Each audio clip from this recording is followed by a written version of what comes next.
Okay. Thank you very much. Hello, everyone.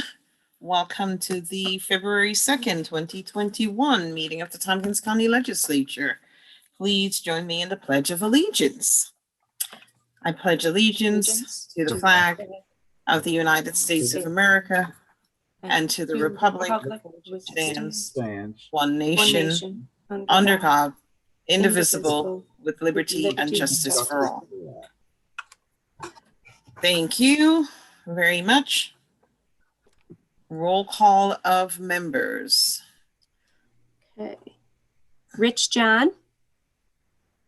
Here. Dan Klein. Here. Ann Corman. I don't think she's come in yet. Mike Lane. Dave McKenna. Here. Glenn Morey. Here.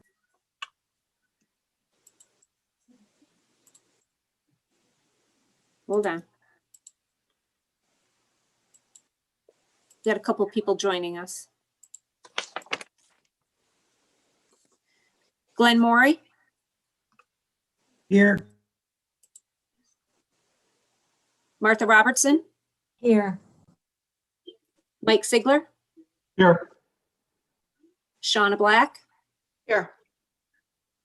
Amanda Champion. Here. Deborah Dawson. Here. Henry Granison. Here. And I'm going to go back to Ann Corman. Present. Okay, we have, and Leslyn McBean Claiborne. Present. Okay, we have 13 members present. Thank you very much. Petitions, presentation of proclamation, petitions, communications, and notices. You all would have received any communications. I have one proclamation today, which I will read. Thanks to Legislator Henry Granison for his work in writing this proclamation. Whereas the first event recognizing Black history was celebrated during a week in February 1926, encompassing the birthdays of Abraham Lincoln and Frederick Douglass, two key figures in the history of African Americans. And whereas Negro History Week represented the culmination of efforts of Dr. Carter G. Woodson, the father of Black history, to enhance knowledge of Black history through the Journal of Negro History, published by the Association for the Study of African American Life and History, which was founded by Dr. Carter G. Woodson and Jesse E. Moreland. And whereas the celebration was expanded to a month in 1976, the nation's bicentennial and 50 years after the first celebration. And whereas African Americans helped develop our nation in countless ways, those recognized, unrecognized, and unrecorded. And whereas the contributions of African American citizens and scientists, inventors, educators, farmers, homemakers, and explorers of earth and sky have been recognized annually during National African American History Month. And whereas African American citizens have participated and continue to in every American effort to secure, protect, and maintain the essence and substance of American democracy. And whereas Tompkins County is home to an active, growing, and civically engaged African American community. And whereas virtually every aspect of our community's life has been influenced by African Americans, whether in arts, medicine, government, labor, business, or volunteerism, now therefore be it resolved that the Tompkins County Legislature do hereby proclaim the month of February 2021 as Black History Month in Tompkins County. And resolved further that together with our entire community, we join in celebration and recognition of the African American community. Resolved further that the Pan-African flag shall be flown on the county's flagpoles during Black History Month, signed and proclaimed this second day of February, 2021.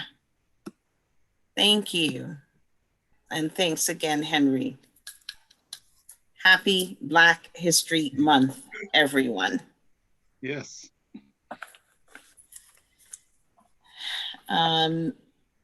We are going to have a very brief executive session this evening. We hope to get through our meeting quickly so that everyone can go back to getting under their blankets or shoveling out their snow so they can get out tomorrow. Thank you. Privilege of the floor for the public. Is there anyone here? No, we had no one request to speak or any comments submitted. Okay, thank you, Kathy. Mm-hmm. Municipal officials, I know that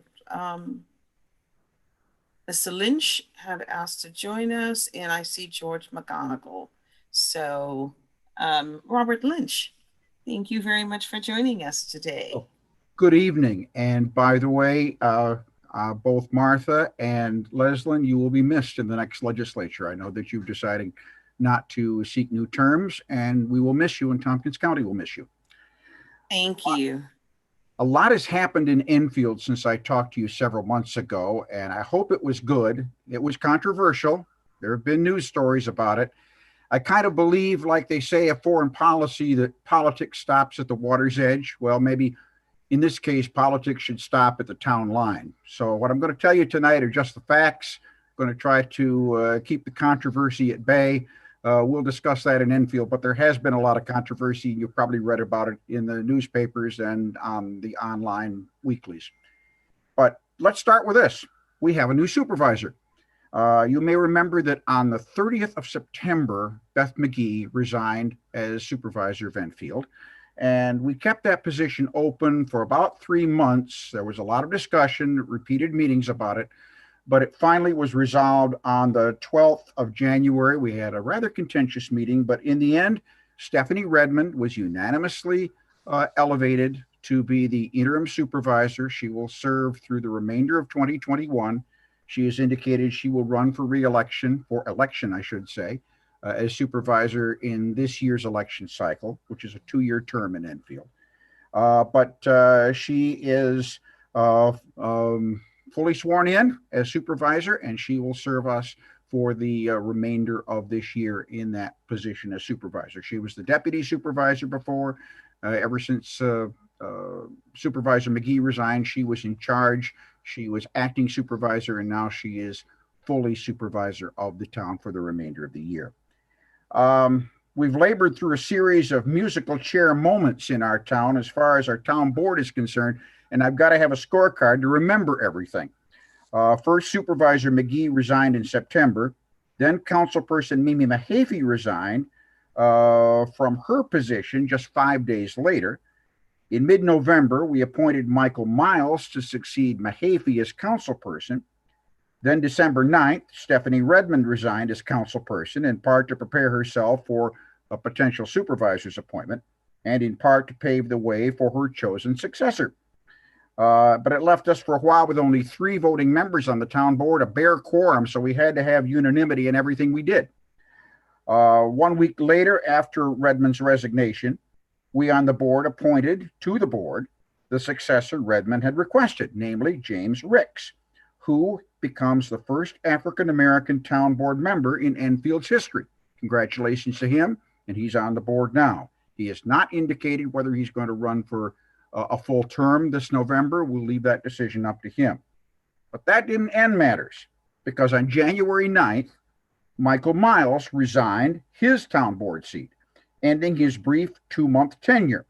Miles openly voiced concerns about the direction and tone of town conduct and governance. I'll leave it there right now. So even with the office of supervisor filled, we're now looking for Miles' replacement. We've advertised on our town website for applicants. We hope to fill this last vacancy next Wednesday, the 10th, which is a week from tomorrow. There are already, as of this afternoon, 3 applicants for that position, so we'll have some choices to select among. So that's good. That takes care of the town board composition. There's been other Enfield business. At our January 13th organizational meeting, we again, for the second straight year, declined to put the Pledge of Allegiance at the start of our monthly meetings, except should someone request the recitation under privilege of the floor. It's been a point of contention in Enfield. Our supervisor said at that meeting, the pledge, quote, means different things to every person, end quote. I'd moved to put the pledge back in, but it didn't receive a second, so the motion died. Also, in January, with just 3 voting members, we considered but defeated a resolution that I'd submitted that would have strongly urged universal public vaccination against COVID-19 and publicly renounced any anti-vax conspiracy theories.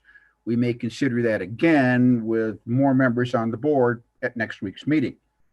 And on a more positive note, perhaps in January, we unanimously declared Juneteenth, June 19th, as a town government holiday.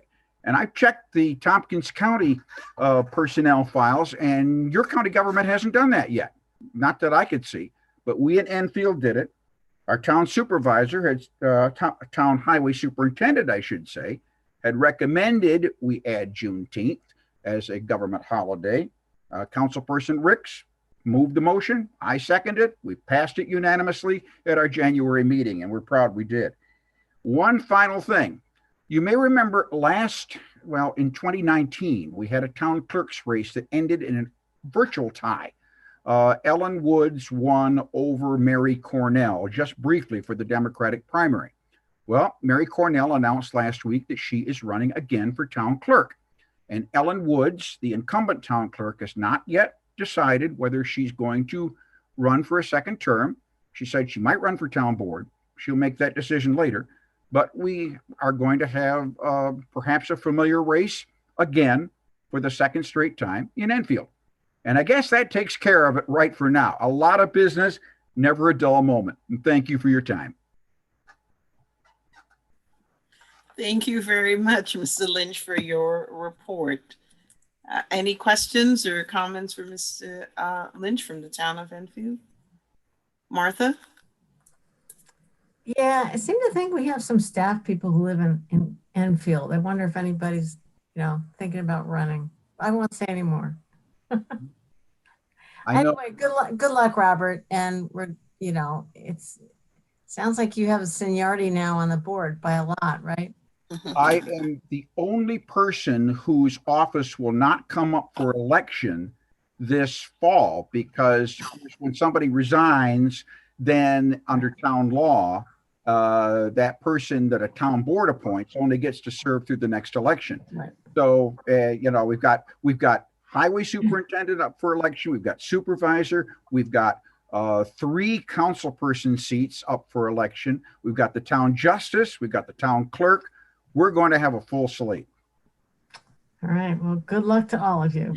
Yeah, definitely sounds like it. And hopefully there'll be lots of folks stepping up and throwing their hat in the ring. Henry. Yes, thanks, Robert, for your comments. I was curious about the Juneteenth designation. So is that a paid off holiday? Yeah, that'll be a paid off holiday for town employees, highway department workers, town officials. So we're going to have that as an official holiday. It's uncertain as to whether the state has really declared it as an official holiday. I know Governor Cuomo declared it by executive order last year, but I don't know if it's under legislation. And so you just added another holiday. We've on your added ticket. We've added it as a paid holiday for our people. It's a good thing, and it's a good recognition especially since, we have recognized the importance of African Americans in society by our own action of appointing a diversity candidate to our town board. And it's a good step, and it's the right thing to do. Thank you. Thank you very much, Mr. Lynch, board member from the Town of Enfield Board. Anyone else? Questions or comments for Mr. Lynch? No. Okay. Moving on to George McGonigal, City of Ithaca, Common Council Representative. Good evening, everybody. It's good to see y'all. Can you hear me? Good to see you, George, and yes, we can. Okay, good. There's a lot going on in the city. Our meeting is tomorrow night, our council meeting. As Leslyn pointed out, it's African American History Month, and tomorrow we will award the recipients of the Diane Sams Award this year. I don't know who that person or persons is yet, but we'll find out tomorrow.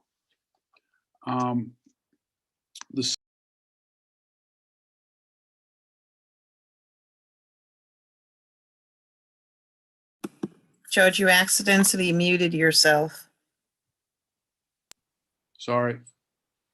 The city got a grant of $900,000 to be distributed over a 3-year period to establish the LEAD program in conjunction with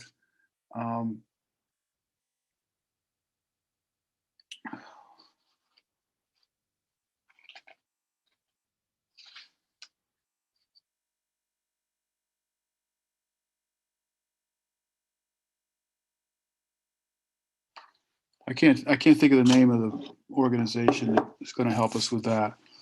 But Leslyn and Travis Brooks were instrumental in helping us get this grant. So we have high hopes that this will make things better for not only the people who suffer from drug issues, but also for the police department, make things easier for them.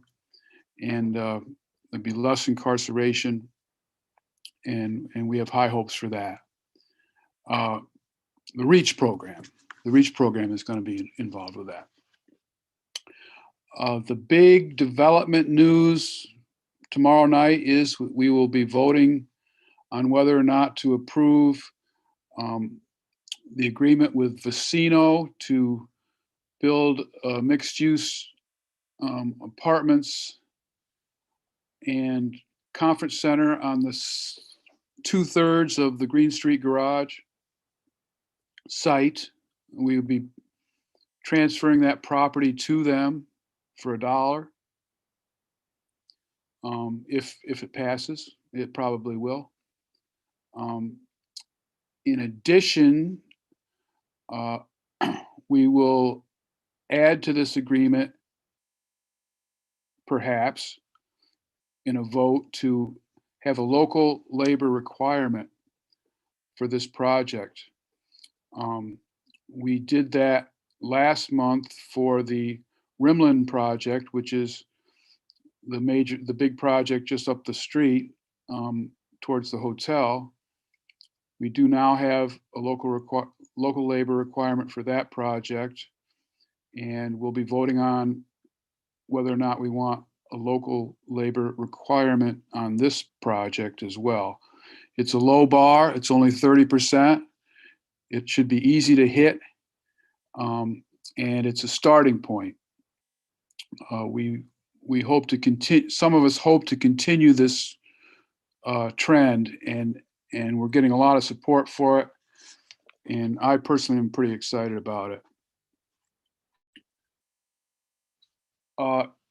In addition to the vote on the Vecino project, we will also be voting on the local City of Ithaca room tax, which the governor finally approved.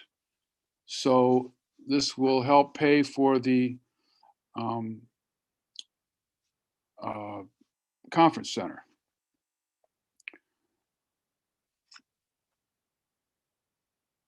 Okay, in addition to all this, the city of Ithaca and the town of Ithaca have come to an agreement in which our historic preservation staff member, Brian McCracken, will share his expertise with the town of Ithaca in a joint cooperative arrangement.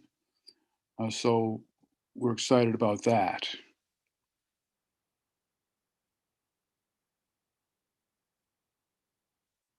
That's all I have, except to clarify, there's been some uncertainty about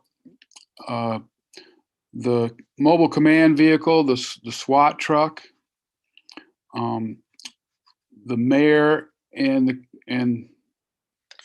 the county had talked about using the mobile command center as a staging vehicle for COVID vaccinations. That was before drugstores, pharmacies became involved and were allowed to distribute the vaccine. So that arrangement is not going to happen. The SWAT truck is still active as it has been. Nothing's changed. It's not been decommissioned. The SWAT team has not been decommissioned. So all those things remain as they have been.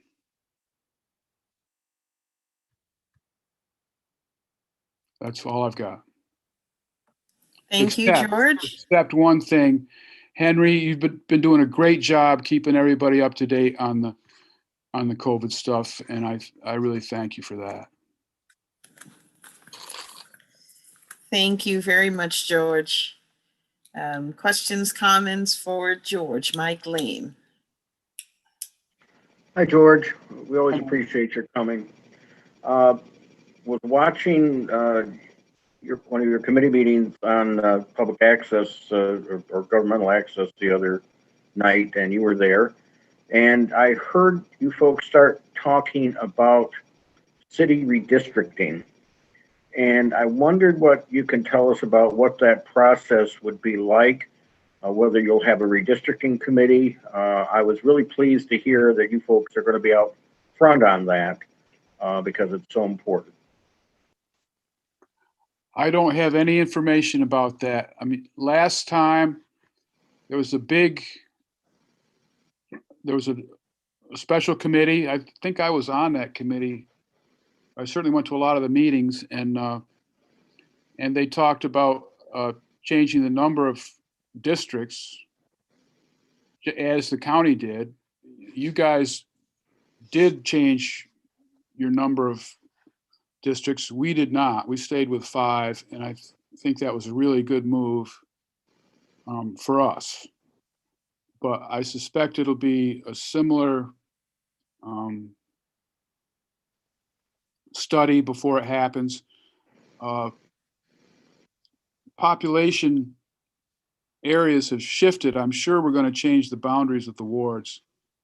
All the Novar apartments along East State Street didn't exist when we made the count last time. So, and obviously there's a lot more people in the center of the city, and North Campus, that a large part of that's in the city. So I think the boundaries will definitely change. But as far as how we're going to study it, that hasn't really started yet. Okay, thank you. At least you folks are beginning to talk about it. That's great. Yep. And I'd like to know where you got that sweater, Mike. Oh, it's just an Argyle. You're styling. Thank you, George. Thanks, Mike, for your question. Henry and then Mike Sigler. Yes, thank you, George. Are you running for re-election in 2 years, George? I'm not up for reelection. In 2 years. Oh, in 2 years? I don't even know if I'm going to be alive in 2 years. I was wondering about the chief of police. When is he stepping down, and what's going on with what's going on with the search? Savante would be the one to ask about the search. I'm not sure that it's started yet. The chief has agreed to stay until this spring, hopefully after the reimagining the police study is completed. And then what we'll have to do is find an acting chief. And because the search may take up to a year, we're going to do a serious search both within the department and outside the department. So it's kind of a tough spot we're in, among many other tough spots we're in. Okay, thank you. Yep. Thanks, George. Thanks, Henry. Mike Sigler. George, I was just wondering about the Vincenzo project. I should probably know this because I know we've talked about it at the IDA, but it doesn't hurt to reiterate it. Are they going to be following the city's new green policy, even though it's not in place yet? Are they going to not use natural gas in that project? I don't know the answer to that question, Mike. I'll find that out for you. Okay, cool. Thanks. You'll circle back, as they say. Thanks. Right. All right. Thank you very much. Anything else for George? No. Thank George, you. thank you. Yep. Continue to stay warm and safe. Thanks Yeah, for joining us. I was out all day in the snow. There's still a lot of snow at my house, George. I'm not sure what happened there. You missed a spot. Yeah, yeah. All right. I don't have any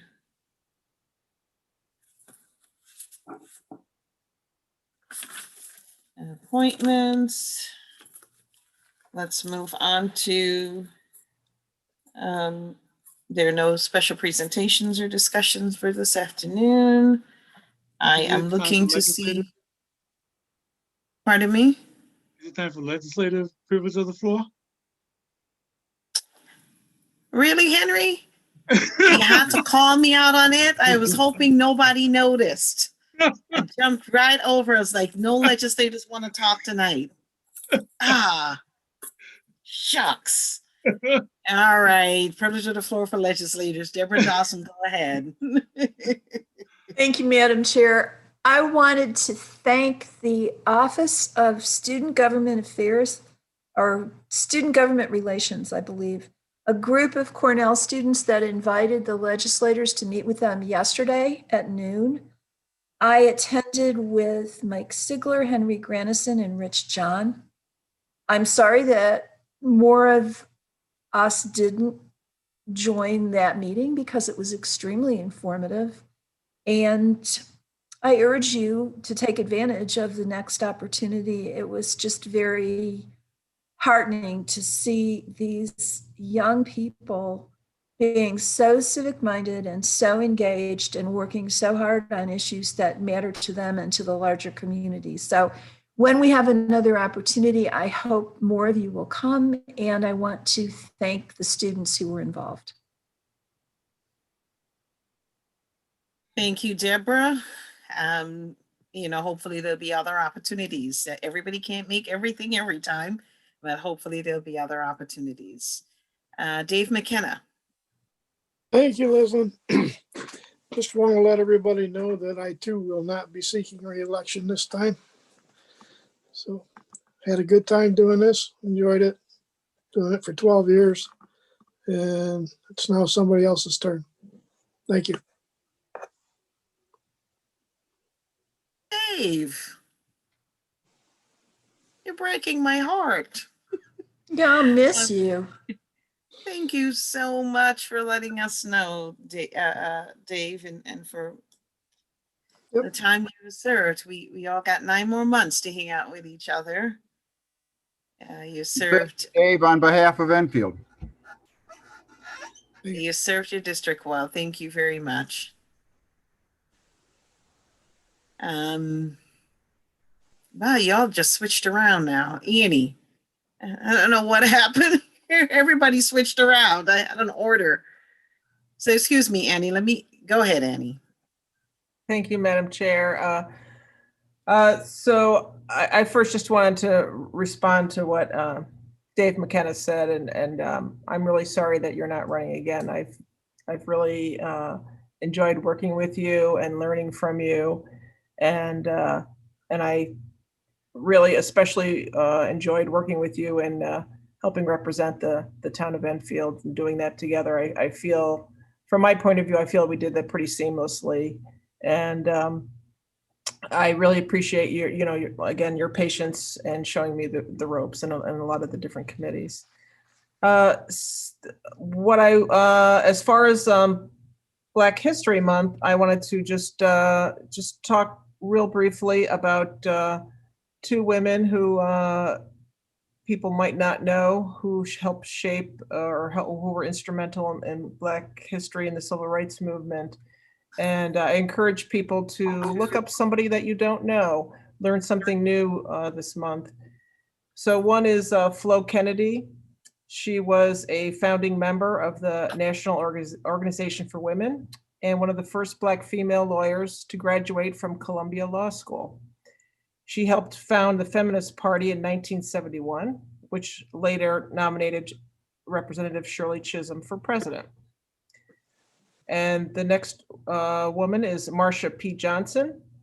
She was an outspoken and fearless trans woman who played a vital part in the fight for civil rights of the LGBTQ community in New York State. She was known as the patron at Stonewall Inn who initiated resistance on the night the police raided the bar. Thank you very much. Thank you, Annie. Moments in Black history. Thank you for that. Martha. Thank you, Leslyn. Hey, Dave. We'll just have to go golfing. I don't golf. We'll have to do something, all the extra time we'll have. So thank you for serving. I also want to thank some other people whose names I don't necessarily know, but the Highway Department and all the town plowers and all the people who've been out there on the roads. They started before it started snowing, and they've been really hard at work. I can't see very much of a road from where I am, but it's pretty good. It looks pretty clear, and I think it's just been constant. So I know that those folks are working around the clock right now. So I just want to lift them up and thank all of our highway workers tonight. I want to point out to you, sort of give the heads up about NISAC committee meetings next week, and then webinars coming a week or 2 after that. And also NACO has a set of meetings coming up. They actually have a conference that they're going to spread out through the month of March. So I will, I think everybody's probably gotten the NISAC committee meeting schedule, but I'm planning to put together an email about NACO. There really are a lot of opportunities, webinars and different meetings that I've been able to enjoy and learn from. So I'll send that information out to you and hope you take a look at it. Thanks. Thank you, Martha. Mike Lane and then Mike Sigler.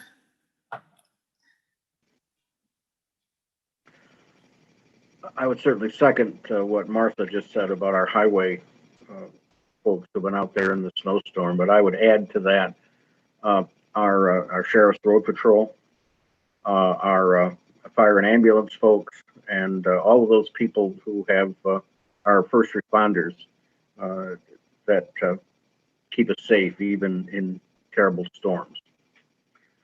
But what I really wanted to talk tonight about is something that happened in the town of Dryden. which has embarrassed so many people, including me, even though I didn't happen to be at the particular meeting.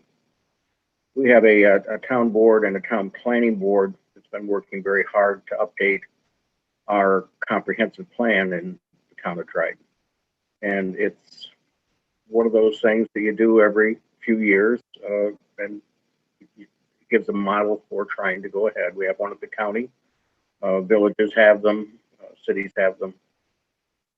The town planning board was trying to solicit information and response from the people of Dryden, and very commendably had 3 public Zoom meetings to allow people to speak and talk about different categories of the comprehensive plan. At the last meeting, there was, I guess they call it a cyber bomb. During the middle of the meeting, someone took over the audio and apparently some of the whiteboard there, and put out terrible, ugly, racist comments that horrified the people who were there for the purpose of talking civilly about our comprehensive plan. This is something we have never experienced in Dryden, and I categorically, I have no hesitation to categorically say this does not belong in my town, our county. The town is doing everything it can to prevent any reoccurrence. They're going to schedule the meeting again, town planning board, and they are going to turn the matter over to the sheriff's department for investigation to try to find out who did this harassment. I mean, things were said, names were used, the N-word was used, for example. And I just want you to know this isn't anything that the people of the town of Dryden would ever support. I have no idea where it came from. These kind of things can come from next door, or they can come from across the world. And I just wanted to express the fact that this has no place in our town or our county. Thank you. Mike, thank you very much, for that.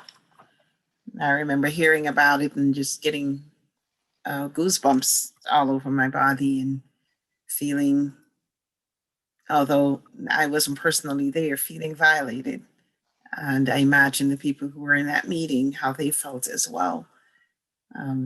We're in the age of technology and cyber meetings and Zoom meetings, and people are using every opportunity to spread hate, to be hateful, to be discriminatory, and to be disruptive, disrupting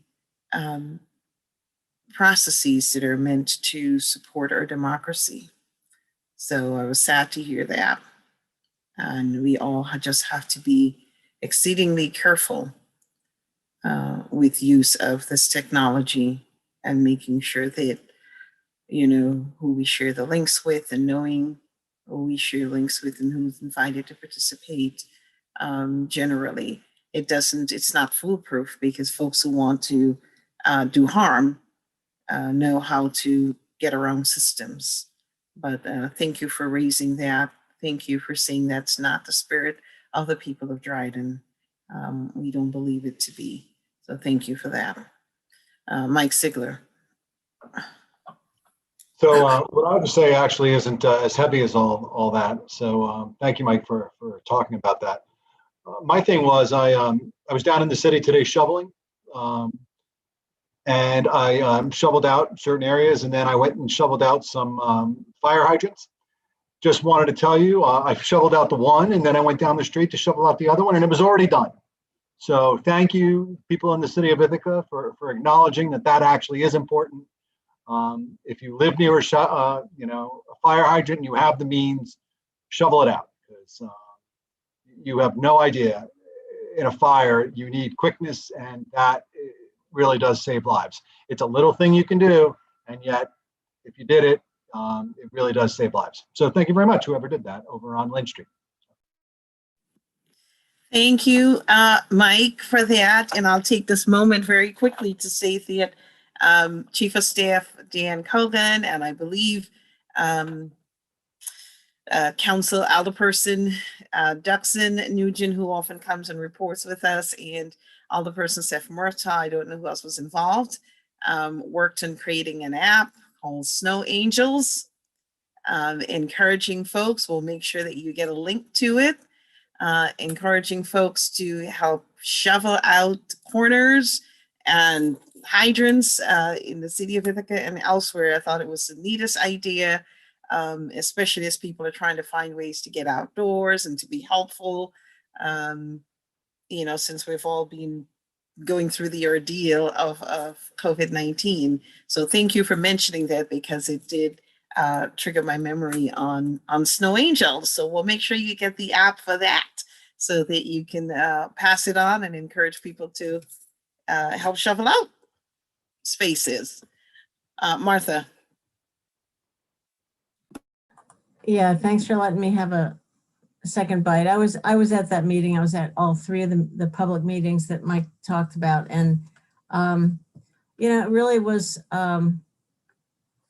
it was traumatic. I mean, there were death threats in the chat, and the town board came out with a statement like by the end of the day, early the next day, condemning it and explaining that they're going to it's already been passed on to local law enforcement, and they're already working on finding out what happened and who did it. I will say, I think that one of the, and I can't say this was connected or anything, but there was a whole lot of really angry vitriol because the group had reached the 100-person limit. And I found it extremely stressful that people couldn't accept the consultant's statement that, they just didn't expect to have more than 100 people. There was no effort to shut certain people out, which was the accusation. And I don't know whether that tension led to anything else, but there, it was such an angry reaction to, a simple problem that the town quickly said they'll have another meeting. So, and the next meeting will have a 500-person limit. So I just, the whole temperature of the town and the country really just has to come down. And I couldn't help but feel that it was part of the larger climate of anger. And we just really have to try hard to walk in the other person's shoes, understand what the other person is saying. Yes, people were frustrated they couldn't get in the meeting. They could have certainly known that there would be other opportunities. So I just hope the town can move forward together on this important comp plan. I was really glad to see that the planning board did not shut the process down, but they're moving ahead. February 10th is that next meeting. So, Mike, thanks for bringing it up, and I appreciate law enforcement getting right on it. So, thanks. Thank you, Martha. Anyone else? So I want to take this opportunity to just make a quick announcement. Annie, thank you for the Black History Facts. Every year, Black History Month, GIAC does take the opportunity to put out some facts. And so I encourage you to visit the GIAC Facebook page. We're collaborating also with the Ithaca Voice, 28 Days of Black History Facts. that will be, posted and printed. Just sometimes little known history about folks we don't know about, and just increasing our own knowledge of the contributions of Black people in this country. So look for it on the GIAC Facebook page or the Ithaca Voice. And then on February 26th is GIAC's annual Black History Month Community Talent Show. It's a party for Kamala, and you're all invited. Wear your pearls, put on your chucks, come on down virtually, and join the celebration. We enjoy celebrating the diaspora, and especially the cultural excellence of Black Americans and Black people in general. So you're invited to participate. Mike Sigler, last comment? Oh, no, I'm sorry. I should have taken my hand down. I thought I did. Okay.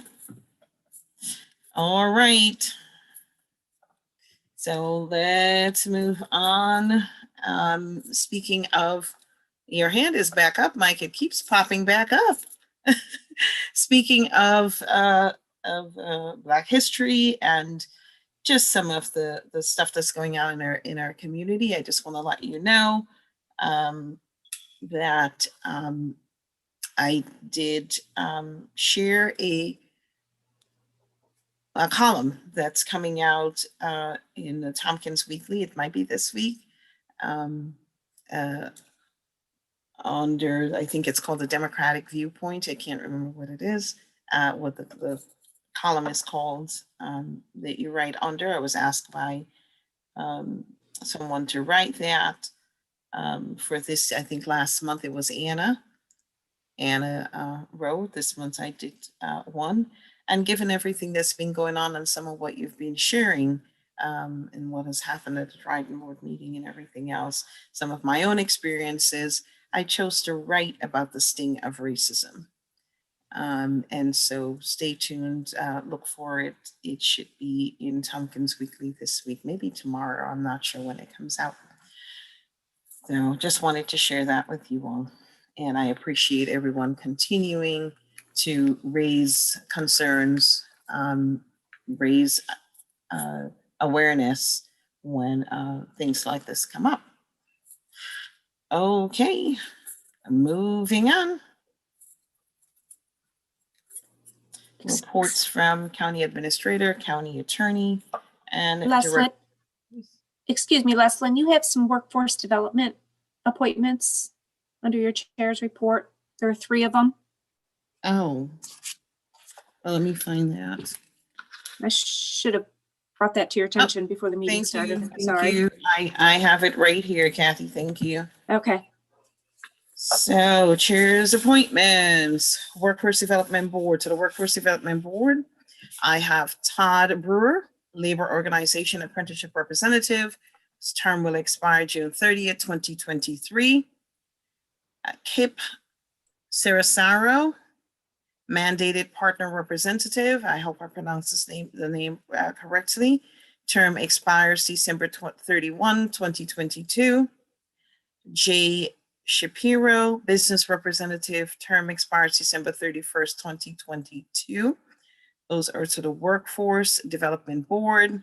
And there are also appointments from the Public Safety Committee to the Criminal Justice Advisory Alternatives to Incarceration Board, known to most folks as CJATI. Leslyn, Yes. actually, those 3 should be done under the consent agenda. They're on the chair's appointments on my list. I'm sorry. Then I will move those, forget those, and we'll take those. So only the other 3 on the chair's appointments. Got it. Thank you, Kathy. Sure. And reports from county. Actually, do I have any staff who are waiting for any? We don't have that many resolutions on the agenda. We have consent agenda. I think just Todd Brewer's here for the IDA appointment. For the IDA IDA appointments. All right, well, that's coming up. Why don't we go ahead and and take the consent agenda and take that resolution before we get into our presentations from, Leslie, that one's not a consent item. no, I said, why don't we take the consent agenda and then take that resolution as well? So, before we get to the reports from county administrators and others.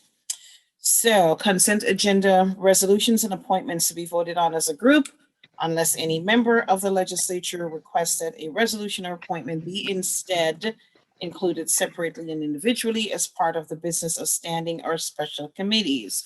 Advisory board appointments on the consent agenda from the Public Safety Committee, Criminal Justice Advisory, Alternatives to Incarceration Board, CJATI, Dina Bodner, DSS Representative, term expires December 31, 2022. Louise Miller, Agency Providing Crime Victim Services Representative, term expires December 31, 2023. Benet Rubenstein, At-Large Representative, term expires December 31, 2023. Those are the advisory board appointments and the resolutions on consent agenda. On the Planning, Energy, and Environmental Quality Committee, Resolution A, budget adjustment for New York State Department of State Resiliency Planning Grant to develop the Tompkins County Resiliency and Recovery Plan, ID 9859. Resolution B, budget reappropriation of funding in 2020 budget to the 2021 budget for the Business Energy Advisors New Construction Program, ID 9850. Resolution C, Business Energy Advisors, BEA, New Construction Program Budget Adjustment, ID 9851. And Resolution D, Budget Adjustment for Business Energy Advisors, BEA Lansing Program, ID 9852. May I have someone move the consent agenda, please? Moved by Rich John, seconded by Deborah Dawson. Any discussion on any of this? No. So vote on the consent agenda. Okay, Rich John, Yes. Dan Klein, Yes. Ann Corman, Yes. Mike Lane, Yes. Dave McKenna, Yes. Glenn Morey, Yes. Martha Robertson, Yes, Mike Sigler, Yes. Shauna Black, Yes. Amanda Champion, Yes. Deborah Dawson, Yes. Henry Grandison,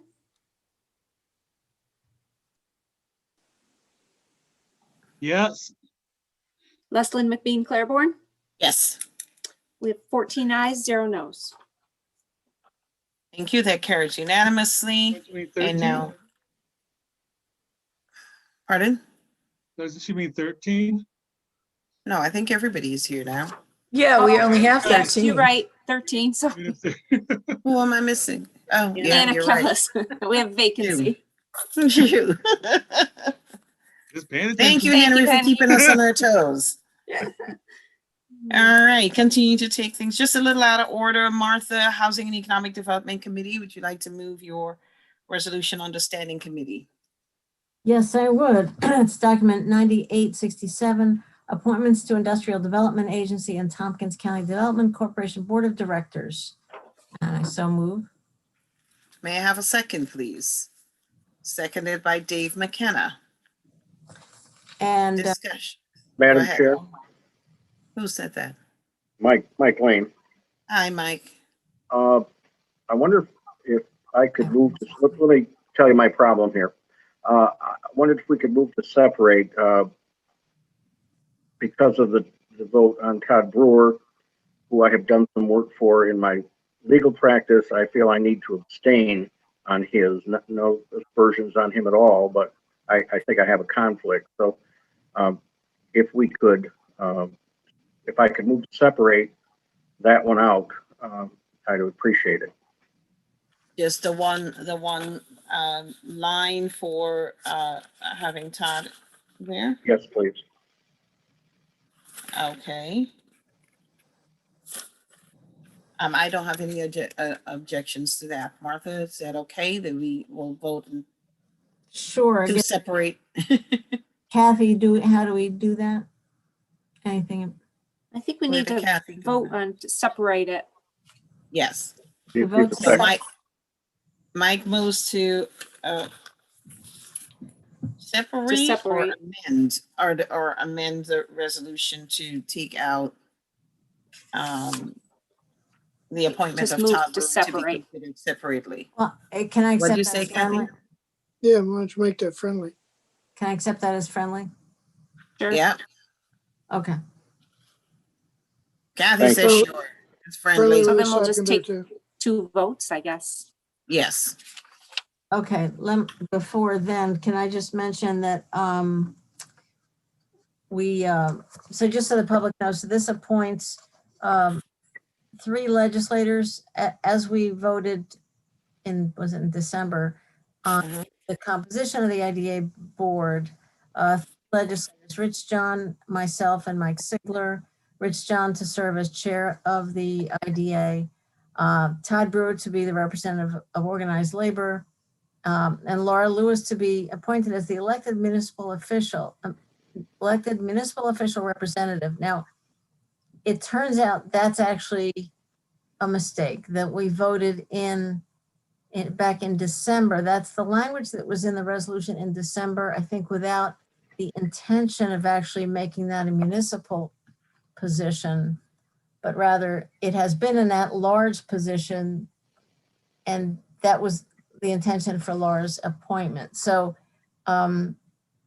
Kathy advised the HED committee that we need to pass another resolution to change the composition again on that item and to name Laura to the at-large seat. So that'll come next month. So just if you see this, like, what, we got another IDA resolution again, that's why. But we might as well just, we should just go ahead with these 2 motions anyway, for now. Does that make sense? All right, what? Let's vote on the motion to separate, and then we'll get back to that, Martha, because I think I have a question in the end.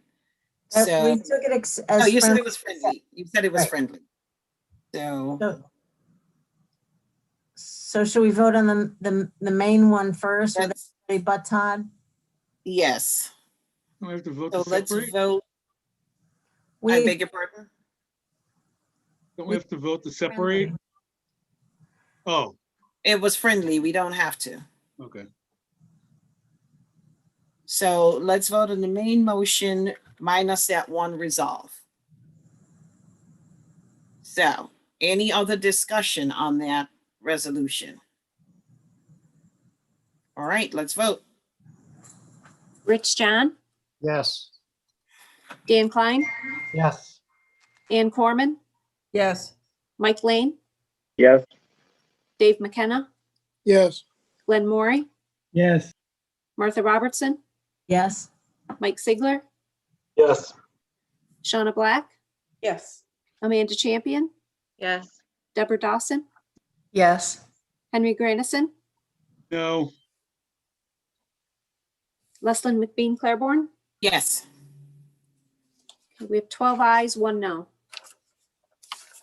All right. Thank you very much. And now we are going to vote on the additional resolve that Todd Brewer be appointed as representative of organized labor for a term that expires December 31, 2022. Any discussion on that? All right, let's vote. Do we Rich need to John? move it? Oh, wait a minute. Yes, we need to move and second it. I'll move it. I'll second it. We'll keep you on track tonight, Leslyn. Thank you. I wasn't sure that we needed to, but that's all right. Okay, moved and seconded. Let's go ahead and vote on it. Rich John, Yes. Dan Klein, Yes. Ann Corman, Yes. Mike Lane, Abstain? Dave McKenna, Yes. Glenn Maury, Yes. Martha Robertson, Yes. Mike Sigler, Yes. Shauna Black, Yes. Amanda Champion, Yes. Deborah Dawson, Absolutely. Henry Grandison, Yes. and Leslyn McBean Claiborne. Yes. We have 12 ayes and 1 abstention. Okay, that carries. Thank you very much for that. While we're still on it, Martha, I do need just a repeat on what you said. So there's another resolution that will come from the committee about Laura Lewis's position on the IDA. Right, last month, and welcome, Todd. It's great. I'm looking forward to working with you. Thank you. Last month, we voted, if is it in the minutes? Maybe it's in the minutes. Or it was back in December. We voted to have 3 legislators, a representative from organized labor, and instead of saying 2 at-large representatives, at-large members, it was listed as 1 at-large and 1 elected municipal official. Understanding that was not, obviously, we didn't talk about, I don't remember us talking about that at all. That seemed to have been carried over from an earlier designation of the membership. Heather McDaniel noticed it, Kathy noticed it, and so the point here is to be, I mean, I guess if people specifically want it to be an elected municipal official, then we should discuss that, and then I suppose we could leave this as is. But that wasn't the intention, and I believe it was inadvertent that was identified as Laura's position. Okay, so HED will take it up and either bring out a new resolution. Thank you for the explanation. And Okay. to echo Martha, congratulations, Todd, on your appointment to the IDA. All right, Thank you, everybody. you're very welcome. So thank you, Martha, for taking that up. Thanks, everybody. Do I have anything else that anyone is waiting for? No, that was the only resolution. We should be good. Just going back quickly to Chair's report, I just want to bring to people's attention as well, the amount of fraud we talked about, the cyber stuff that's happening. I received this lovely letter from the Department of Labor about my unemployment benefits. I did not apply for unemployment benefits. I am not the only one. There's several other people who have gotten this. So folks are using other people's names. It came to Leslyn McBean, and that's why I know something was very wrong. And, just letting me know, about my weekly reporting so that I can claim my benefits and so on and so forth, and that I was eligible. So please pay attention. Like I said, I'm not the only one that this has happened to. There are other folks who've been reporting this as well. Moving on to reports from County Administrator, County Attorney, and Finance Director. County Administrator, Jason Molino.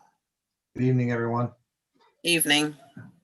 You shouldn't feel alone, Leslyn. I believe Frank Krupa not only claimed his unemployment benefits in 1 week, but also died apparently on Facebook. And Yeah, yeah. So he was having a rough week last week as well. You shouldn't feel alone. You can explain that later.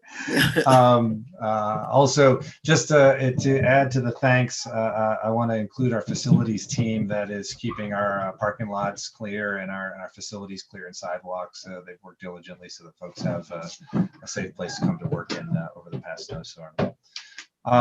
Frank and I are going to go through the now traditional, I guess, report that we generally provide folks with respect to our COVID update. Let me see if I can share my screen. I think everyone can see that. This is, again, a similar format we do every 2 weeks. Just to give you a little overview, it's been a little bit of a challenging past few weeks.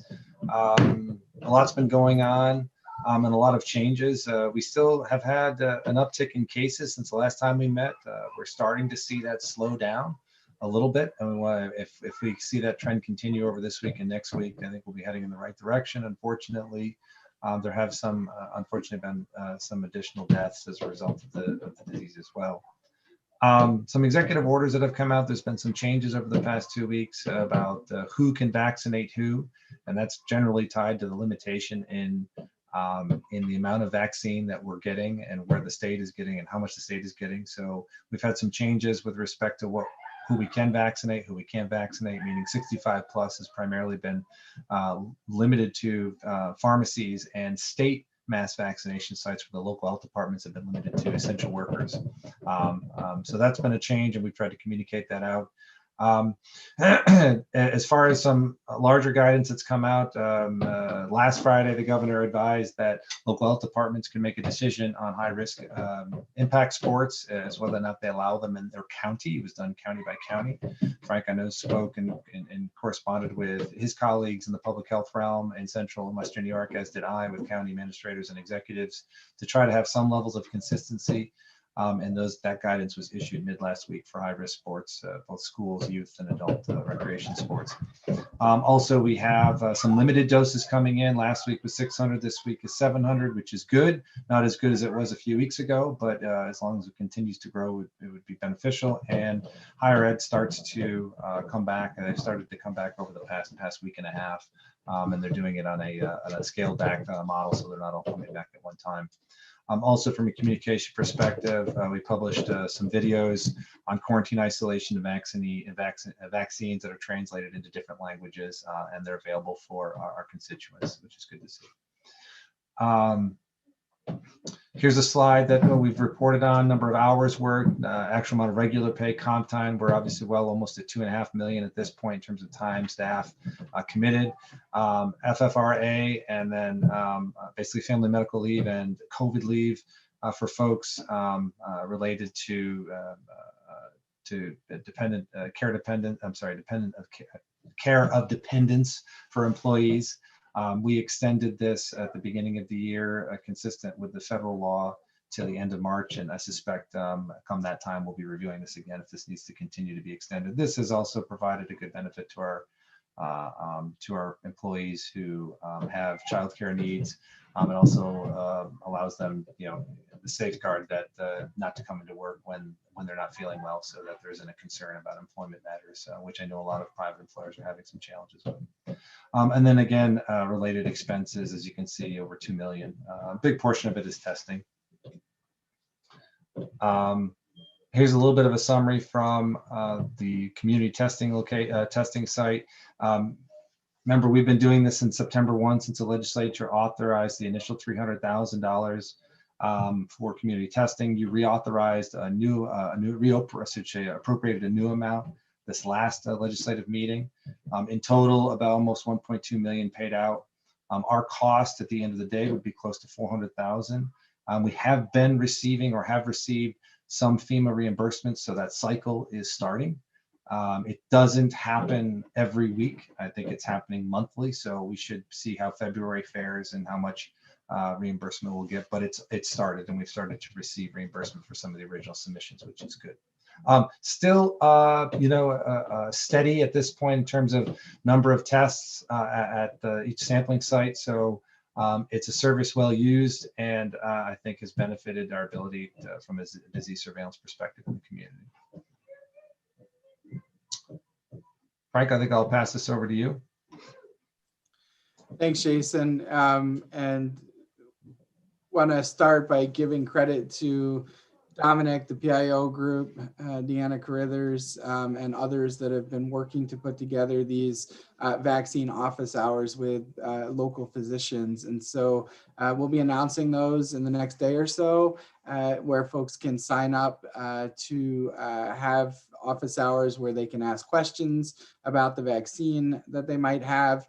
And we've tried to find a diverse pool of medical professionals to help share that message. So we're excited to be launching this, and I really appreciate the work that the PIO group, Deanna, and others did to put this together. We're going to be jumping into data. So this is a chart that essentially demonstrates how we've been progressing since the summer. So the blue line with the high peaks is our daily active case numbers. So you can kind of see where we had, peaks. The September peak was the beginning of the fall semester, and then you start to see as we move into November, the winter season coupled with the holiday season, driving our daily active case numbers up. I think probably the thing we want to look at more closely is the daily new positive cases, right? You see that kind of goes up and down, but it's been a fairly steady, a steady line across the last several months, as we've seen the uptick during the holiday season. But we're still doing well here in Tompkins County, even with the holiday spikes and a returning of students happening now. We're still doing really well with disease, and that's a credit to all the steps that the community is taking to help us keep it under control.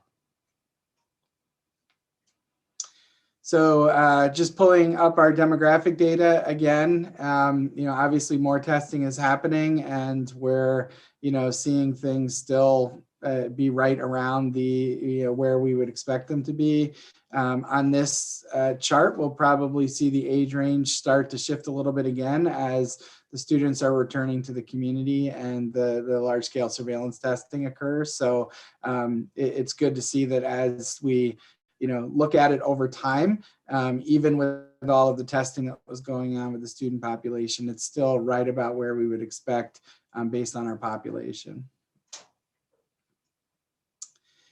This is our race slide. Similar, things are, they move a little bit each time that we bring them, but I don't know that anything dramatic has really happened, with the numbers. So, we keep watching them and keep reporting them. So we're sure we're paying attention to anything that might jump out.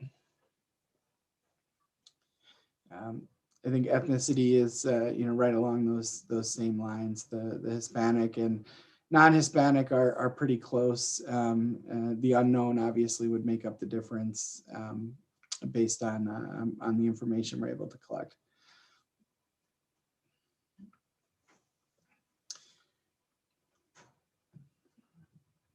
I think that's all in terms of the presentation we have. I think what Frank said, a lot's changing rapidly. We continue to get limited. So I think the biggest challenge we have right now with the vaccine is limited supply. We have regularly reinforced with the state, and they recognize the capacity that we have in order our ability to effectively administer a vaccine. But unfortunately, it's limited right now by what the supply that the state is getting. And when that changes, we'll be able to ramp up the operation at the mall and then start to branch out into the community as that supply begins to increase. Frank, I don't know if we have anything else, but happy to answer any questions we can. Okay. Questions? I have Mike Lane, Shauna Black, Martha Robertson.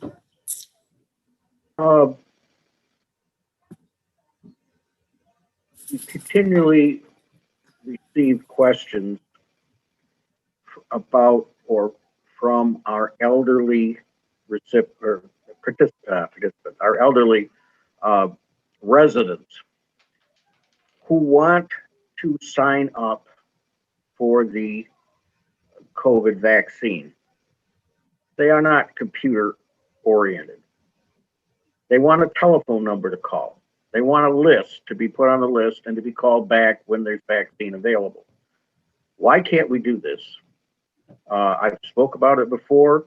I don't think there's an issue that has come to me from my constituency and from people across the county, worried about 98-year-old parents who can't get on the computer to try to sit there for 3 hours to hope a slot opens at one of the drugstores or the state fairgrounds or something like that. They need help down here. Why can't we help them? The short answer, Mike, is that we don't get any vaccine for 65 plus at the county. All of that is only available through pharmacies and the state sites.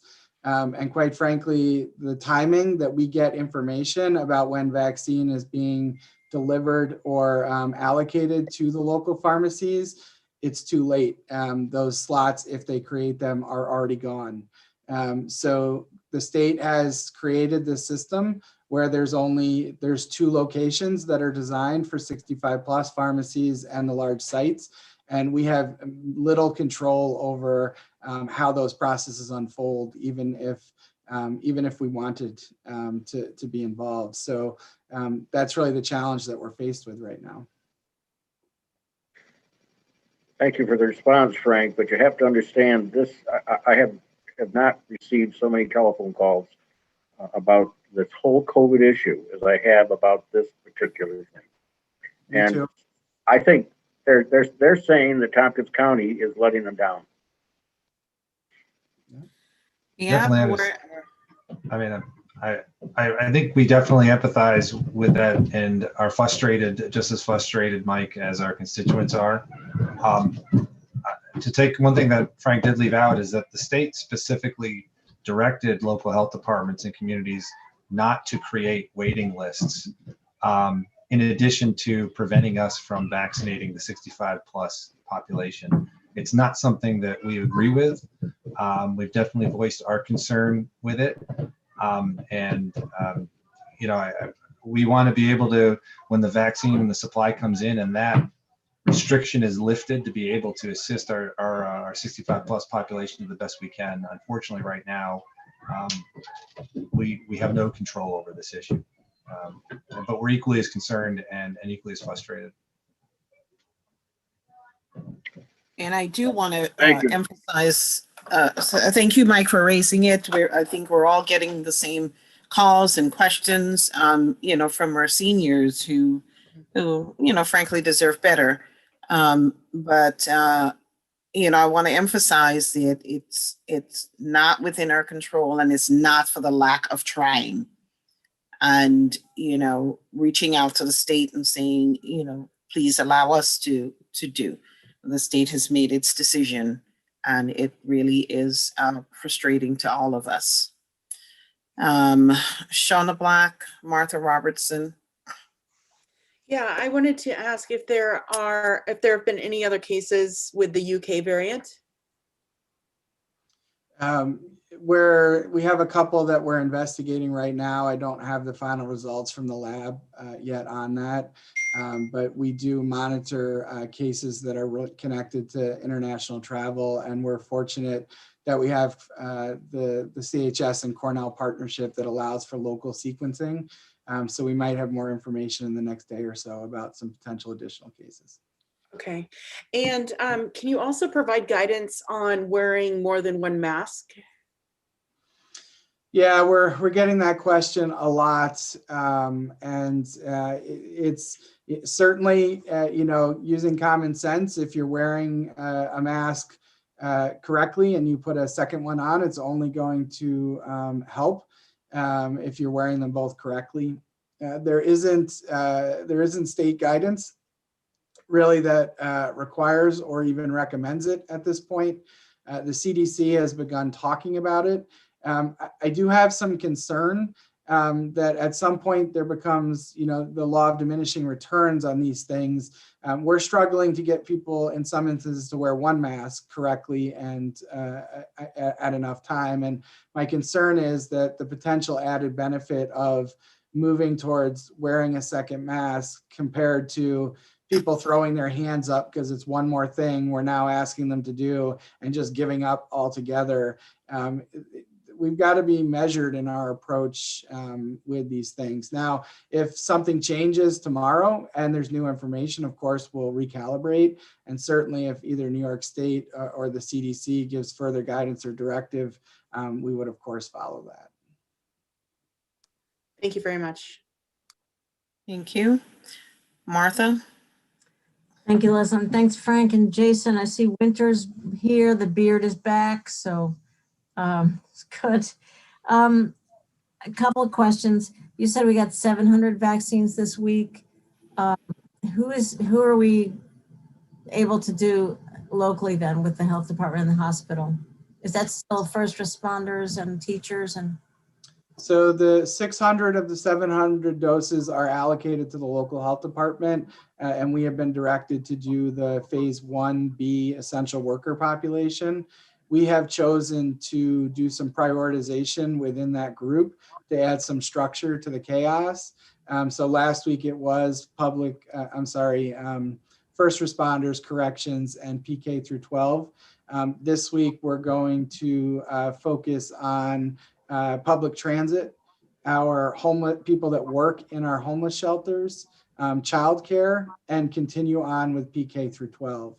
So we're in the process of doing a phased rollout of registration for those groups. It will go directly to the employers and other associations that support those folks to help get it out so that there's an equity in when the link becomes available to people. And so that's the approach that we're taking with the 600 doses. 100 of those doses were allocated for OPWDD or people with developmental disabilities. And so the state has told us what facilities, staff, and clients still need to be done. I will say that we prioritize this group in our first clinics. And so many of the folks with developmental disabilities in these facilities are already vaccinated. So that's the good news. There are quite a few employees, and we're finding a troubling rate of declination amongst direct care workers. And so we're hoping that having this added opportunity will help us reach some more folks. But we've definitely still got some work to do on convincing hesitant people to get vaccinated. all right, thank you. That's good. That's good to hear. So those kind of invitations are going through employers, basically. So it's not just one of those general Hunger Games things. Okay, that's really good to hear. I heard. I saw on the website, on our health department website, there is a phone number to register. And there's also a note about 211. So help us understand, if you're, that phone number 833-697-4829, is that where somebody, if you're eligible, if you're 65 or older, you can actually register that way? I think that 833 number is the state hotline. Somebody will have to correct me if I'm wrong on that. And then 211, we have set up to answer questions. And we do expect that when we get to a point where we have more slots than people, there will be an opportunity to use 211 for phone registration. It's just with the slots disappearing so quickly, the phone registration piece isn't compatible right now. But as far as the state sites, I believe that 833 number is supposed to help people get registered there. Yeah, that's how it looked. Okay, so registration at 211, not yet, maybe later. But the number Mike and others can use, 833-697-4829. Appreciate that. Do we have the capacity to mail something? We mail our property tax bills. Can we mail something to everybody, a postcard with some information? Is that something we've thought about? Yeah, it's at the printer, and I think is going to be going out relatively quickly. Dominic and the PIO team have created a postcard about vaccination and why to do it. And so, Dom, were you trying to jump in? I was just going to say it should be in mailboxes within a week or two, and it has some key questions on the front, and many of the things we've been talking about here. So that should be in mailboxes soon. Keep telling y'all, these folks are on top of it. All right. Thank you so much. We've got a crack team here. Thank you, Martha. And thank you, Frank, for the responses. I think I have Anne, Henry, Deborah. Thank you. So some of my questions were answered, but I have just one or two more. First off, I want to appreciate everything that the health department, our administration, our EOC, everything, and I'm probably missing people, everything everybody's doing. I know you're scrambling to keep up, and so I appreciate your patience as we're trying to figure out the latest that you've learned. And so anybody in the community that's watching this meeting, you know, so this is a lot of what we're doing. Things are changing constantly. So, and we're all just trying to keep up. And I know there's been some people complaining that the county is, you know, not getting information out. I mean, it's what I've seen is that we're trying to get it out as fast as possible, but it is confusing because it keeps changing. So one of the questions I have that I'm not 100% clear on. So for seniors, are they not allowed to sign up at the CMC site? I know the state wants them to get them at the pharmacy, but if you could clarify that part first. Correct. So we've been told we have to prioritize 1B essential workers. And so all of our efforts have to be to try to reach those populations with the allocation that we have. They've not gone so far as to say we have to turn someone away that comes through that's eligible in one of those other categories, but they have been very strong in their language about who we have to prioritize. And so that's part of why we're doing, we're providing our people are because of their employment. So we're working through employers to get the link out for the people that are currently eligible. So it doesn't create confusion for others in the community about where they can get access. Okay, great. So that's good to clarify that. Thank you. And then another question I have is, so I'm not sure what's going out on the postcard. I'm glad there's some information going out to people, you know, directly via the mail. The phone alerts are helpful.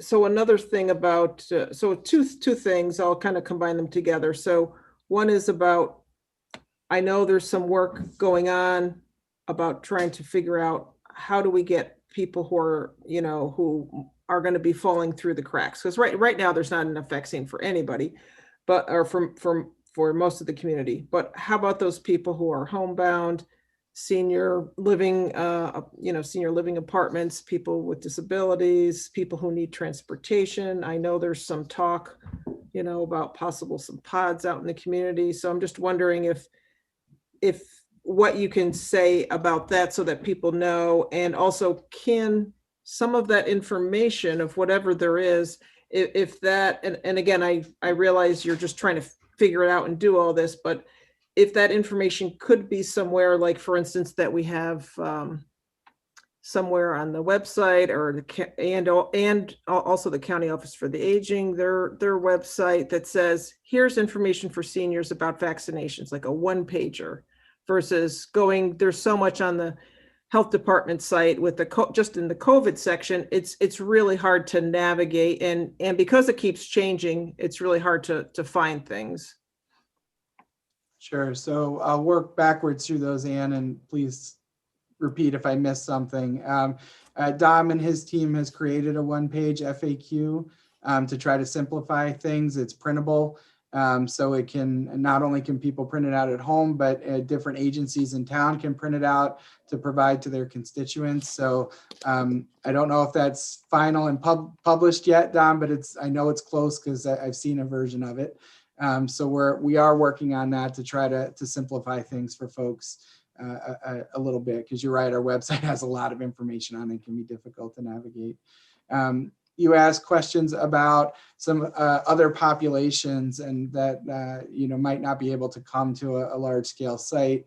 One thing I want to mention is that you're going to be hearing about, if you haven't already, what the governor is calling pop-up sites. And so I want to be clear that those pop-up sites get additional vaccine that doesn't have restrictions on it, right? The restriction is that you have to do a target population, whether it be a community that is predominantly people of color, or a low income community, or senior housing. But those are very difficult to do when you've got a very small group of people like essential workers that we're currently allowed to use our vaccine on. So we have made it very clear that we will take a pop-up site anytime they want to give it to us. Give us the vaccine, tell us who to give it to, and we will do it. We've talked with community partners on how we might do that and do it quickly. So we're really just waiting for the state to pick us as one of their pop-up site locations. More long-term, we very much understand that we're going to have to get to some of these populations, particularly when we get to a point where there's more vaccine than people that want to come to the mall to get it. We're going to have to remove barriers for those people that might be hesitant. We've got to make it as easy as possible, and that means taking the vaccine as close to them as possible. So all of that is in our planning. It really will be driven by vaccine supply and the restrictions that are placed on us on that supply as we receive it. Great. Thank you very much, Frank. That does answer all my questions. Sure. And thank you for all the great work you're doing. Sure. Thank you. Henry, Deborah. Yes, thank you, Frank, for all your work. I just have some quick questions. One, is a 211 taxi available for people to get vaccinated? No. So the taxi was meant for transporting folks to get tested, because there was concern about they could be, infectious at that point, right? If they're sick and they want to get tested.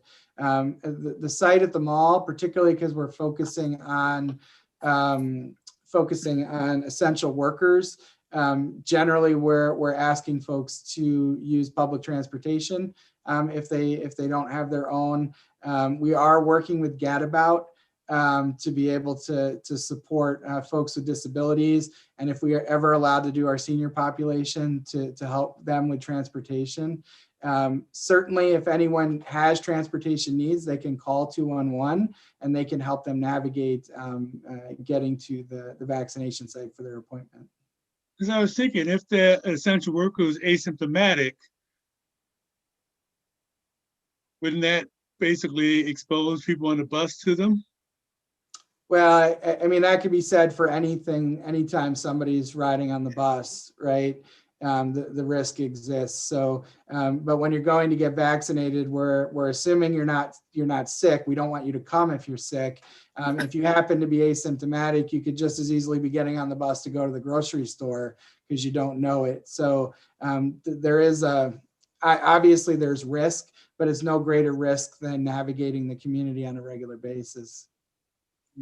I know Cornell is plans on setting up a pod. Is IC and TC3 also going to set up pods? Do you know? Yeah, so IC actually has a very well-developed pod program. We've been partnering with them for 6 or 7 years. Our previous preparedness coordinator actually developed an award-winning program that helped educate students in their public health programming on what a point of dispensing is and how it works. And then they helped us develop plans, and they helped IC develop plans. And then each year with their flu pod, they actually activate it and they use students to help run it. So they vaccinate over 800 people each year for flu using a pod process at Ithaca College. So they are actually the furthest along on our higher ed partners in developing pod plans. TC3 is actually an open pod location for the county. So we have an MOU with them. We have a plan and everything in place to be able to use their facility to do that. So if they chose to do a closed pod for just their populations, the plan already exists. It really would just be about staffing and figuring that out. So I think both of them are in a good place. And then, of course, Cornell's got the biggest group that they would have to vaccinate. So they're working on it, but we've been working with them for years as well. I think we'll be okay. Pods are not super difficult to do, particularly if you've practiced them and have experience with them. So it's really just about picking a location, staffing it, and then preparing for what the demand will be. Okay, my last question is about the racial differential in terms of people who are being vaccinated. I emailed you guys last week. I've later found out that New York has not reported their racial data to anybody, to the CDC or whatever. And I also noticed there was a New York Times article that said 600,000 people were vaccinated in New York City. 263,000 of them had no racial data included. And so I'm just wondering, I know this doesn't work for Tompkins County because we have such a small racial population, but do you know the numbers of the percentage of people whose race is not accounted for in our data? Yeah, so we're still looking at that, right? So when you register, there is a race and ethnicity question, 2 questions. They're optional.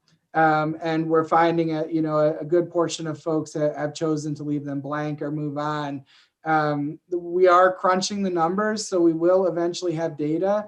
It's hard to present though, because it's not comparative to anything, because it's a closed group of people that are currently eligible. So you can't really compare it to the general population numbers for a comparison. And so we're trying to look at what we have and figure out a way that we can present it that would be meaningful. But it is information that is captured as long as people are willing to answer the questions at registration. Yeah, although the articles I read also said that age and gender, which is pretty easy, but age is captured almost 99%. Yep. And why is the race being captured? Because when people go to the pod, they have to sign in again, right? Yeah, so the difference is age. Age is a mandatory because date of birth is an identifier. So if you have 2 John Smiths, the different date of birth help us identify them. So it has to be filled out. I think gender has to be filled out as well. I mean, I would point out that the only options are male or female. So, how accurate that is from people being comfortable in how they're reporting. The race and ethnicity are optional questions. So it will change the response rate anytime something goes from mandatory to optional. All right. Okay, well, anything you can do that can talk to people about collecting the data in New York State would be appreciated. Thank you. Sure. That's also stuff that we, Henry, thinks are raising, but it's also stuff that we can encourage people, encourage our constituents to fill out the form. We can't just, wait for Frank and team to do that. We have to also tell folks like it's really important for us to get that information so we know that there's equity in vaccine distribution. That's important. Thanks, Henry. Thanks, Frank. Deborah, we're going to have to wrap this quickly. Go ahead. Yeah, thank you, Leslyn. Mike, I wanted to give you this telephone number that your constituents can call. It's the Kinney drug number. It's nationwide. It's 1-888-345-0550. Supposedly, you can contact Kinney directly and make an appointment if you're over 65. And then the only other thing I want to say is on behalf of TCAT and its drivers, thank you, Frank, for prioritizing public transit workers. Sure. And thank you. To that point, Deborah, I'm sorry, Leslyn, these are really hard decisions, right? That drawing the line is not a comfortable thing to have to do. I wish the state had done it. I wish the federal government had done it. And quite frankly, the governor doubled down on it today and made it worse. He added more people into the currently eligible population when we already have a demand problem. And that doesn't help anyone. And so I appreciate I just want folks to appreciate we don't take these decisions lightly. There's a large group of us that talk through this, so it's not just me or Jason. You know, we're trying to make sure we're thinking of everything possible. But our goal is to vaccinate everyone who wants it, and we're just trying to do it in a system that isn't driving people, you know, crazy, to use, you know, a bad word. We're really just trying to make it manageable for everyone, so they know when it's their turn, when it comes to us, that there's a couple thousand people clicking for 600 doses instead of 20,000. And so we just plead for patience. We're trying our best. We know anytime we draw a line, there's somebody on the other side of it, but we're gonna get to everybody, and we're trying to do it as quickly as we can. Thanks, Frank. Martha. Thanks, Leslie. I wanted to ask about the Equity Hub. I can't remember the name of it. You mentioned last report it had just gotten started and you didn't know much about what it was going to be. Any more information on that? Not You want me to really. take it? I can give a quick update. So that group has been meeting. They were asked by the state to create a list of senior housing facilities in the county. And so they've done that. They've reached out kind of on their own and coordinated with us to just find out where those facilities are, so they would not be the ones that fall into the residential. So they've done that. They meet on a weekly basis and they're reviewing kind of the state data. But beyond that, I'm not seeing a lot locally yet. But we are meeting with them weekly to kind of keep all of us on the same page and learn from them. And I know that they're working at both the regional and state level on some of this. You meet with who else is in this hub?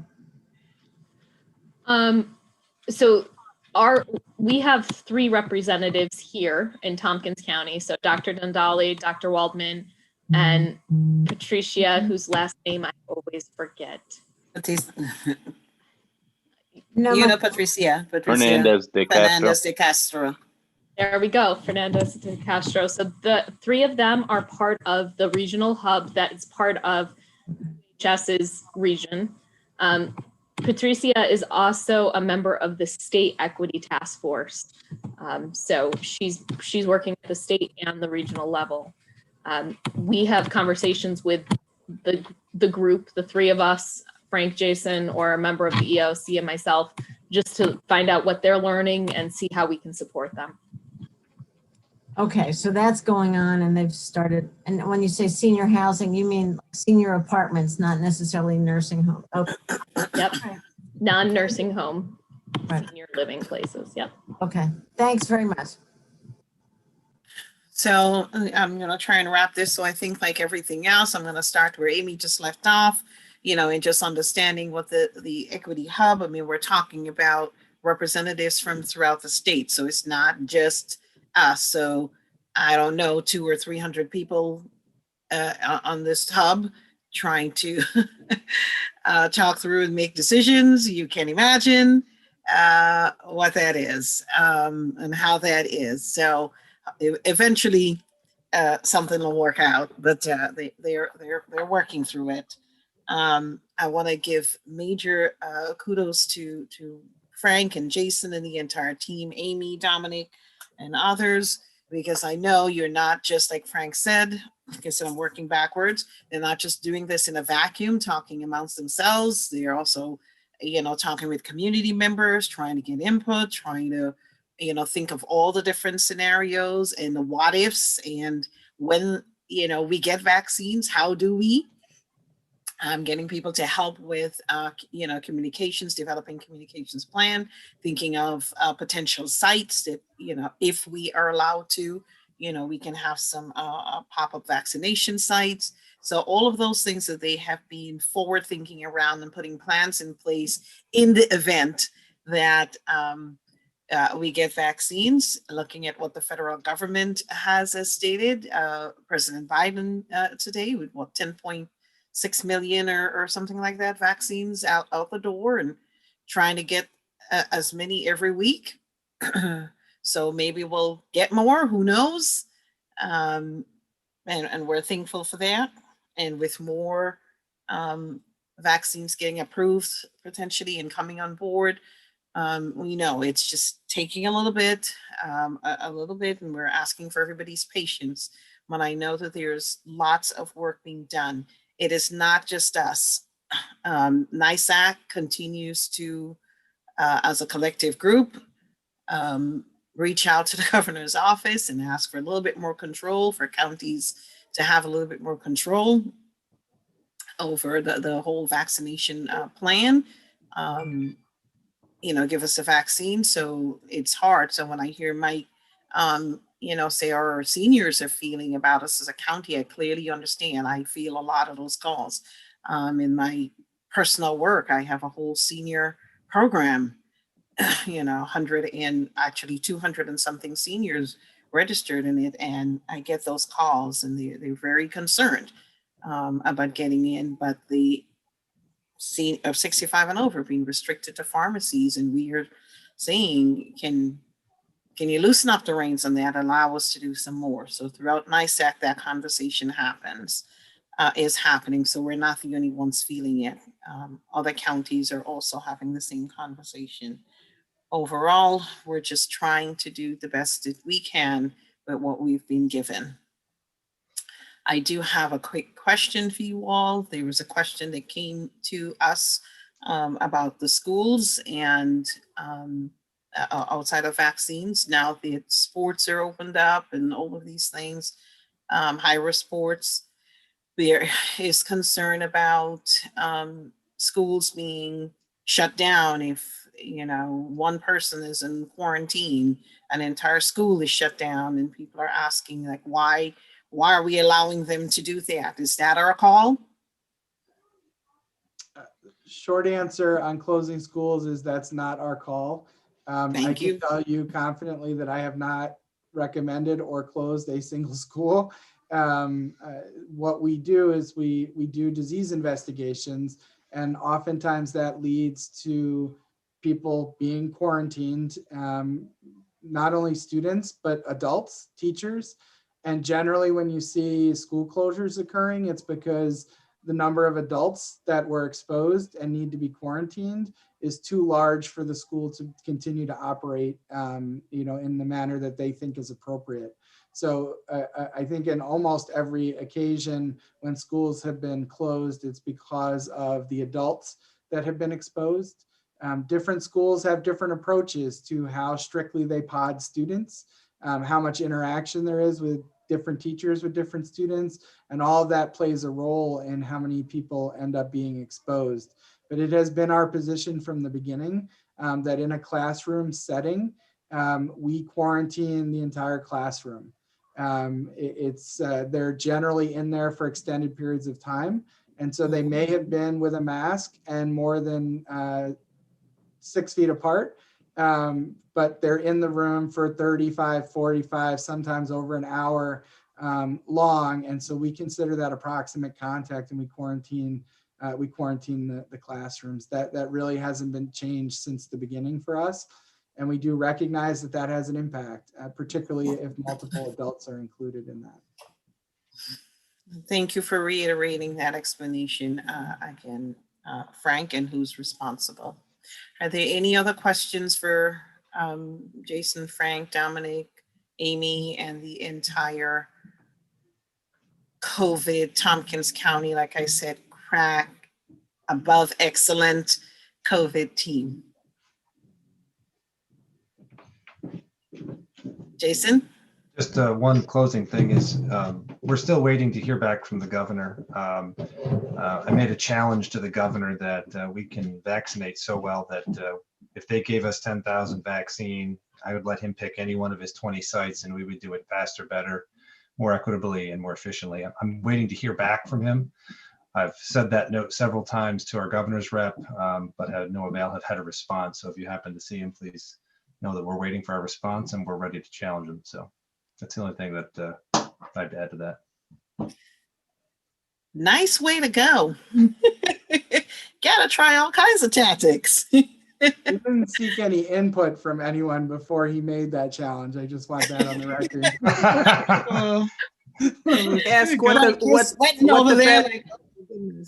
Marty And, said, Yeah. do it. What's Well, the bet? lieutenant governor's coming soon, right?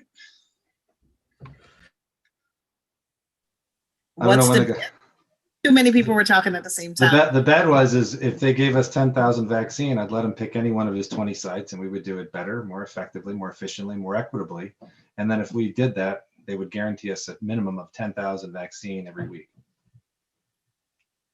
I know he likes challenges and competition, so I thought I'd throw that out there.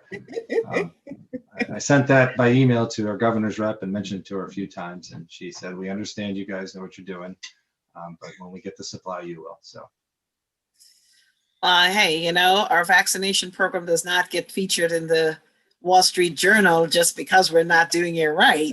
right.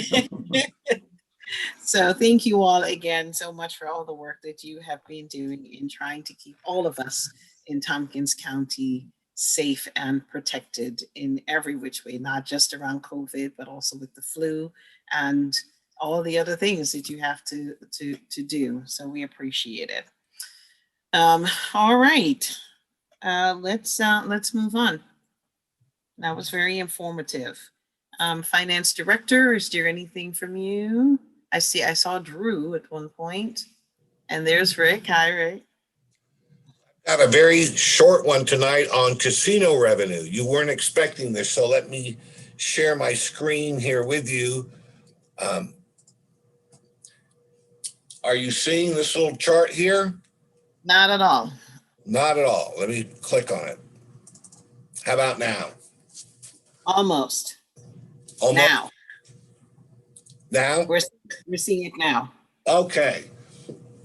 We got an unexpected check last week for a considerably higher amount of casino revenue than what we planned. As you know, in the third quarter of 2020, here in this first column, we only got $82,000 because the casinos were up and running, but not too much. For the fourth quarter payment, which we just got last week, we got $336,331. And that brought our total year to date up to $837,299, which was more of a recovery in this fourth quarter than what we thought. All in all, when you compare it to the fourth quarter of last year, we were down 31.5% quarter to quarter. If you compare year-to-date receipts, we were down about $1.2 million year-to-date compared to last year, and that was down 58.9%. So how does this compare to our budget? Our original budget for the year was $1.5 million. So at the end of the year, that means we received 55.4% of our original casino revenue budget. It's a lot better than what we had thought we would get. It's still a large loss of dollars when you look at being down that much, $1.2 million. But I thought I'd share this news that we recouped quite a bit more in casino revenue with an upswing in the fourth quarter. And that's all I have for tonight. Any questions? Yeah, well, with all the snow, we appreciate the sunshine, so thank you. Any questions to Rick? And Rick, if you don't mind, stop sharing your screen because I can't see folks. You got it. Now we're back. Okay, now I can see everybody. Any questions, comments? All right.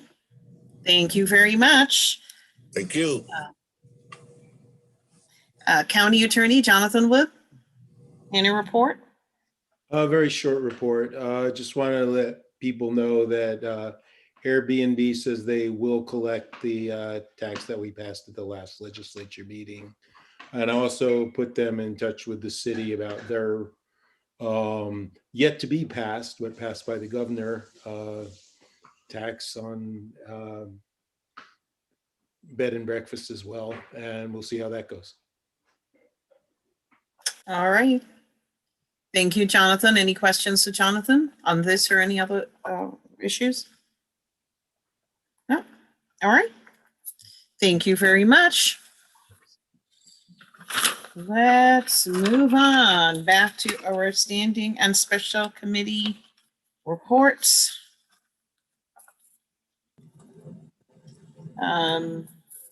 Martha, any report from HED? You're just getting started. Yeah, actually, and I wasn't even, our last meeting was last Thursday, so maybe Mike Sigler should make this report, but,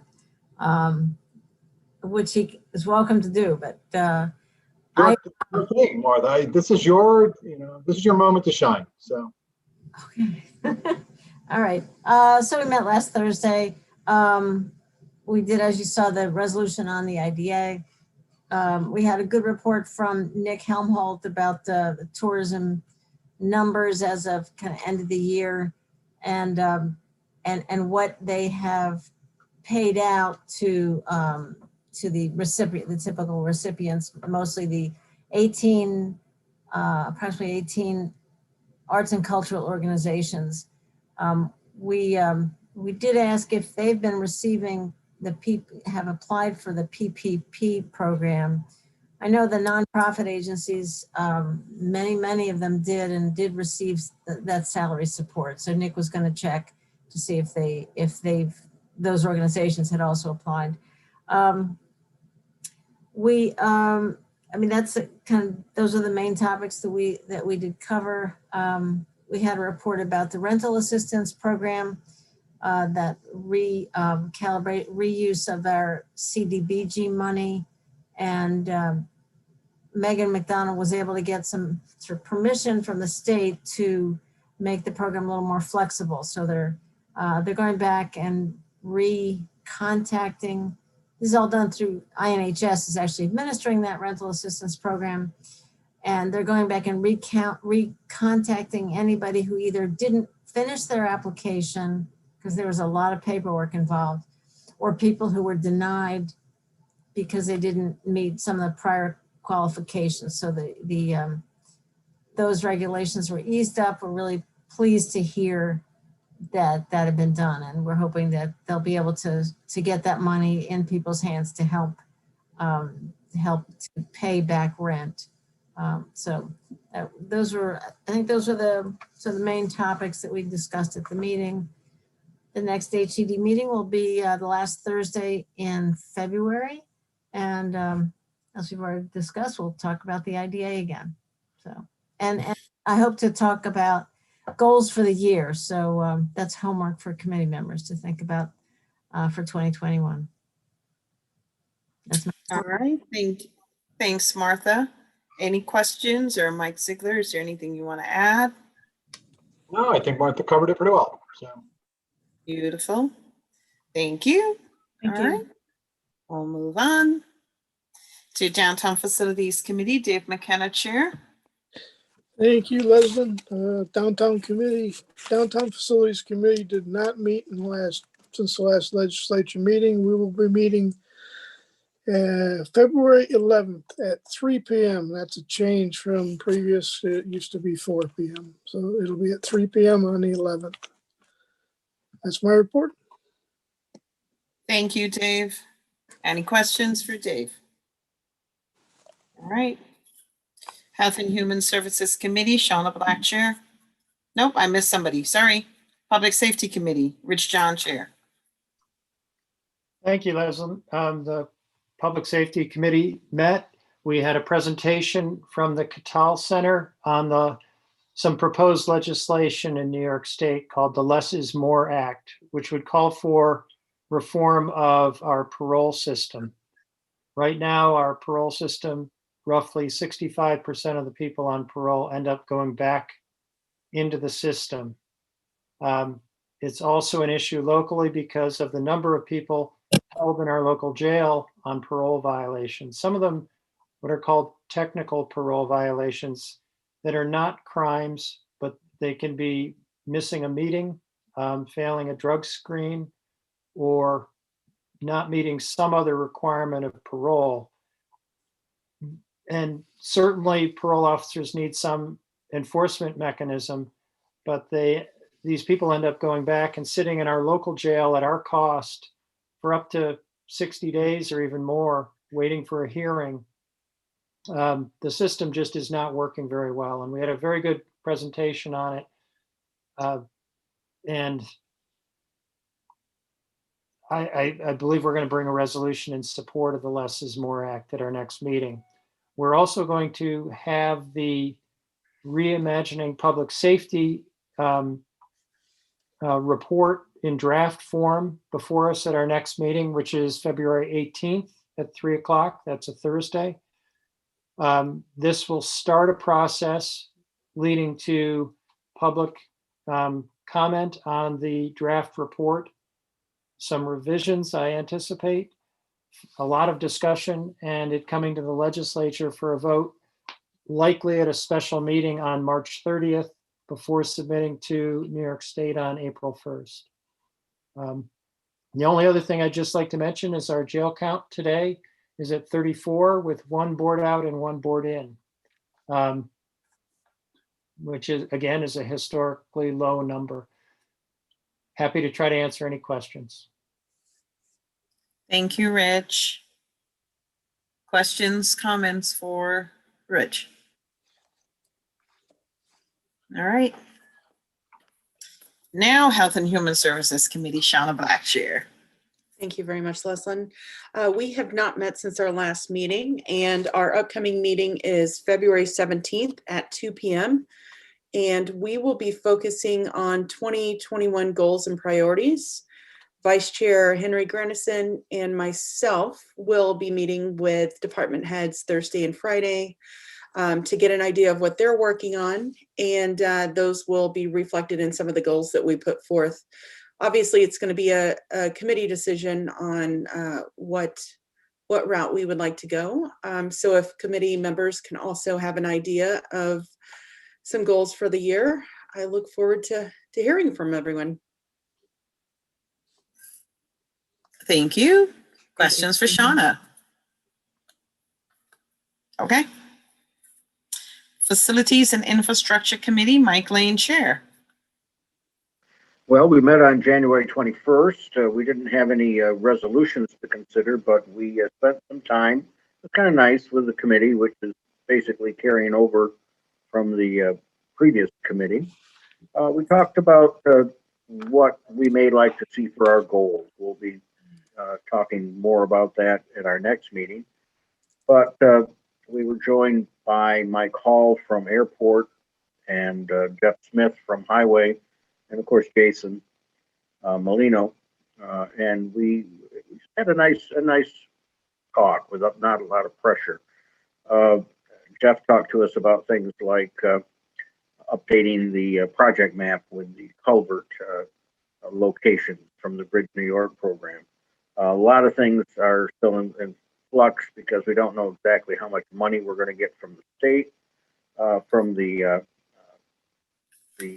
CHIP program, for example. That's the Consolidated Highway Improvement Services. I think that's what it is. We also heard about some of the things for the airport.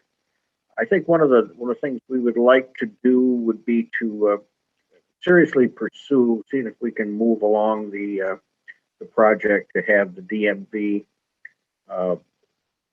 testing site at the airport for the CDL licenses, so that we can get our bus drivers and our truck drivers and other people trained and get their licenses here rather than have to take them to Binghamton or Syracuse in order to get those CDL licenses. So that's something we've talked about for a long time. We've had a lot of things going on at the airport, but this is one that we would like to see moved ahead this year. Thank you, Mike. Any questions or comments for Mike? Okay. Moving on. Tompkins Intergovernmental Relations Committee, Martha Robertson, Chair.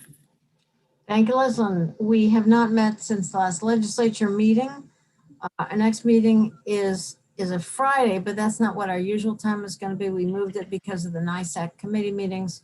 So the next meeting is Friday, February 12th at 10:30. Normally we will meet on the second Tuesday at 10:30. So we've moved from the schedule we had this past year. So second Tuesday is what the typical time will be. So that's my report. Thanks, Martha. Any questions, comments? No. Government Operations Committee, Amanda Champion, Chair. Thank you, Leslyn. We will be meeting this coming Thursday, February 4th at 12 p.m. noon. We shifted our time a little bit this year, so you can join us at noon. We have quite a lot of resolutions on the agenda, a couple of policies, some budget adjustments, and a few sort of typical yearly resolutions. We're also going to be, as many of you are, talking about some goals for the year. So committee members, you can think about that ahead of time. And we're also going to be, we have a resolution about amending the rules of the legislature. Again, we're working on rules 6 through 12. So this is something that the committee talked about last month, and now we're going to vote on it, and then it will come to the legislature after that. And that's about all. Thank you. Thanks, Amanda. Questions or comments for Amanda? No? All right. Planning, Energy, and Environmental Quality Committee, Ann Corman, Chair. Thanks, Madam Chair. For me, the highlight of the last peak meeting, which was on the 25th, was a presentation from Rachel Carpatella regarding their sustainability program that they're doing in Westchester County. So I don't know if folks had a chance. If you hadn't had a chance, if you want to take a look at that on the YouTube channel or on the page on the Tompkins County website. I guess I'll ask Deborah Dawson if was there any other highlights that you recall. I mean, there was some, again, like Amanda said, some end of the year budget adjustments. No, it was fairly highlight free outside of Rachel's presentation. So it was very inspiring to see. I mean, granted, their county is almost about 10 times bigger than us, but it was really great to see all the different things they're doing there. Very inspirational. And our next meeting is going to be, we're going to keep the same day and time for peak. And so our next meeting is Monday, February 22nd at 1:30. And one of the things on the agenda is an update from regarding the food system plan from Don Barber and George Savio. And also just wanted to mention that the Case Board is working on an energy summit. There's a subcommittee of the Case Board working on that. So we'll have more updates as time goes by. So right now it's just in the just kind of brainstorming stage. And Deborah and also Martha, because Martha is the chair of HED, we met with Katie and Megan from the planning department just to hear from them what their plans are for the year, so we could support them and they could support us, and also to kind of figure out, to parse out, what falls under HED and what falls under peak. So I think that was a really fruitful meeting. So I wanted to thank Katie and Megan for meeting with us. Anything else you wanted to add, Deborah, my vice chair? No, you covered it very well. Thanks, Annie. All right. Thank you, Ann. Any questions or comments for Ann? All right. Budget, Capital, and Personnel Committee, Deb Dawson, Chair. Well, the last meeting we had was under Martha's leadership, I don't recall anything of major consequence that we discussed. We have some cleanup to do on the direct report evaluations. I think Martha sent something out to all of you today. I am hoping that next year we can move that process earlier in the year so that we can get it done without running into budget season, and then we won't be hanging over into the next year. We will be talking at our meeting on February 8th about what our goals as a committee will be in the coming year. And I don't have anything more unless Martha has something she wants to bring up. Anything you want to add, Martha, from the last meeting? No, but I would add that this coming meeting, the message sent out this afternoon said that we'll set up an executive session at the end of the budget committee meeting. So hope any legislator that's available and interested join the committee on that discussion about the direct report summaries. And if you certainly welcome to make comments as well. So just wanted to add that. All right. By email or whatever. Thanks. All right. Thanks, Martha. Thank you, Deborah. Questions, comments, Dan Klein? Thank you. Budget question. I'm wondering if we have a number yet for 2020 of what our shortfall was. I think that's a Jason question. You wonder if we have a number. I don't have anything updated at this point, and I don't know that I can, to be honest, with the uncertainty of what state reimbursement is going to be. I think the last time we spoke, it was around 4 million. We've had influxes in little areas. So, for example, this increase in casino revenues to the good. There's been other instances where it's been to the bad. I don't know that I can refine it anymore until we probably get more into the closeout of the year. When is the closeout of the year? Well, I think they'll probably close the books. Rick, Rick's here. We're supposed to submit our AUD on April 30th, and that's probably the best time that we can give you a number around April 30th. I will have preliminary numbers that I usually share with Jason every month, starting about the end of February.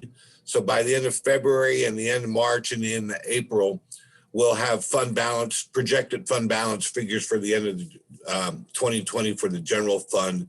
And I can share them with Jason and he can share them with you, or I can share them with all of you at once. But April 30th is the day when we're supposed to submit our report to the state. And there's another piece to this, Madam Chair, if I may. Dan, I don't know if you went to NISAC's budget presentation, but last year, the budget gave the governor the right to withhold up to 20% of state aid to counties, depending on what our budget shortfall was at the state level. What's happened this year is the budget is contingent on 2 different levels of federal aid to the state. And if we do achieve the minimal level, supposedly we'll get 15% out of the 20% that's been withheld, distributed from the state. So that's a big chunk of money that we just don't know if we're going to get or not. So that just makes it all that much harder. I really don't think that Jason and Rick could do much better. Great, thank you. It's also good to get that timeline, and that's normal every year, somewhere around, end of April, May, we'll have a better sense. So thank you, Dan, for asking that question. Thanks, Jason and Rick. Henry and then Martha.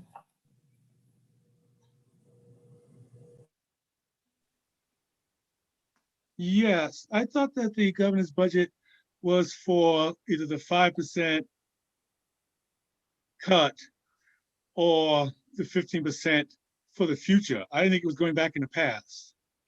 No, it's, go ahead, Jason. So the governor's budget talks about $3 billion of aid, $6 billion total, $3 billion this year and $3 billion next year, a bunch of FEMA reimbursement and then FMAP aid. And that has to do with, if that comes in, then the reduction may be only 5%, meaning there would be refunded to 15%. Now that's aggregate across the board. That doesn't necessarily mean every piece of state aid would be that. So that may impact different counties differently.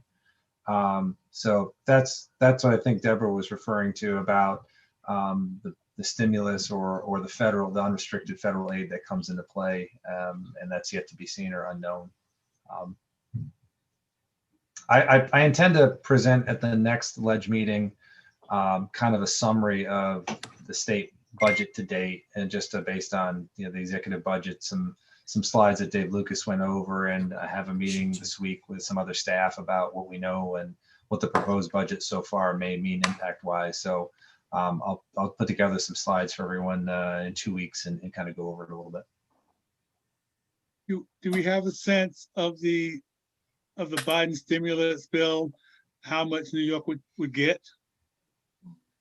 I don't yet. I don't have that information. I know it's been going back and forth as to what it could be or what it couldn't be, but I don't have that information as of yet.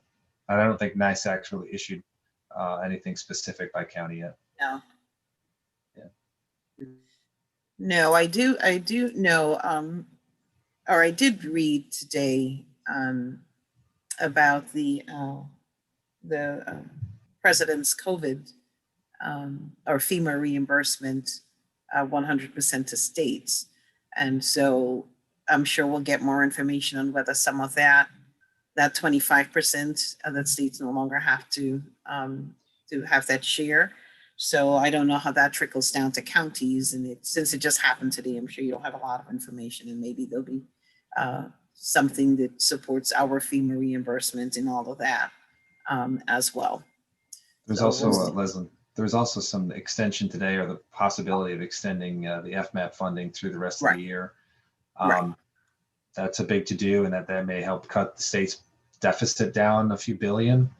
The concern that was voiced at the NISAC, and I'll talk more about this in 2 weeks, and I share this concern, is that a lot of this is one-time aid that doesn't necessarily address the structural issues or the revenue replacement in the longer term when you're talking a 2 to 3 year recovery, which is where there is consistency on thought. So I think that plays as part of this issue that while the immediate deficit may be minimized, but it's one-time aid that doesn't necessarily come back in 22 and what happens then. So like I said, I can talk a little bit more about it in another 2 weeks. I look at it on the bright side, Jason, and I'm going to use one of these now, so don't you laugh at me. A bird in the hand is worth 2 in the bush. So we might, I got it right, yes. So we might have, something. Martha. Thanks. Yeah. Deborah started out the answer to, I was going to say, to Dan's question, and another wrinkle is, which is we have to keep remembering, is that the state's fiscal year doesn't end until March 31st. So the governor can still move money around through March 31st, and it's still his same budget, where for us, it's now crossed over into this next fiscal year. So that's complicated, which is also different from the federal fiscal year. So I think I think it's just a matter of, he said that it would be a 5% across the board cut, but I think at the same time he said that schools wouldn't get cut, basic schools wouldn't get cut. So you have to figure then that we're going to get more of it if you're going to equal out to 5. Right. There's that. Sort of informally, there's a lot of conversation that Cuomo would not have built a budget based on $6 billion coming from the feds without having had a good conversation with the Biden administration, that was a pretty safe number to count. Overall, in the President's Rescue Plan, it's 350 billion for state and local. So I don't know if 15 is aspirational, but the sort of suspicion is that there's probably a good guess that 6 will be coming. Well, thank you all for all the information. That regardless, we know that back to Dan's question, that we still gotta wait a little bit when all these puzzle pieces fit in place. Thank you. Anything else from Deborah, Martha, and budget? Thank you. Workforce Diversity and Inclusion Committee, Henry Grandison, Chair, and Ian Corman, immediate past Chair. Yes, we said goodbye to Ann Coleman as our previous chair. We also elected Rachel Graham, an employee in the county clerk's office, as vice chair of the WDIC. We also passed the proclamation that was read about Black History Month. Then we discussed the history of the WDIC, and really coming to fruition in the 2004 year, and then they had great outreach. Well, it was created in 2005, and they originally did a great outreach. Had 33 people at the first meeting, but then they did an amazing job of taking on lots of achieving goals. They challenged the civil service process. They got department heads to deal with HR issues. They got diversity and inclusionary language to talk about. They also did out a diversity statement, diversity policy. They also got project assistance, which were told that they couldn't do that, but they did it. They also tried to get pass-fail on civil service, which they did not get, but that might come back around. And they had a big party in the Commons when they had the logo displayed. Recruitment and resource guide, which many counties wanted, the climate survey, communications plan, diversity plan, and they did amazing work. And so I would in fact advise people to go look at the tape to hear all the amazing things that this committee has done. And I just hope to achieve some of that in the future. Thank you. Henry, any questions for Henry? Anything from you, Annie?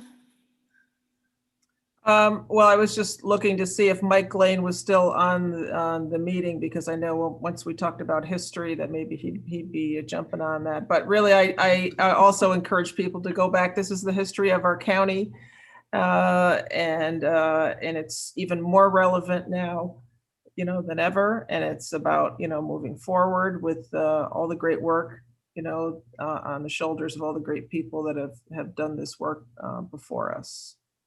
Thank you. All righty. Martha had her hand up. Martha? Just a quick question, Henry. Who was the chair during all those years of accomplishment at WDIC? We don't know who that person was. They have since left the legislature. No, she hasn't.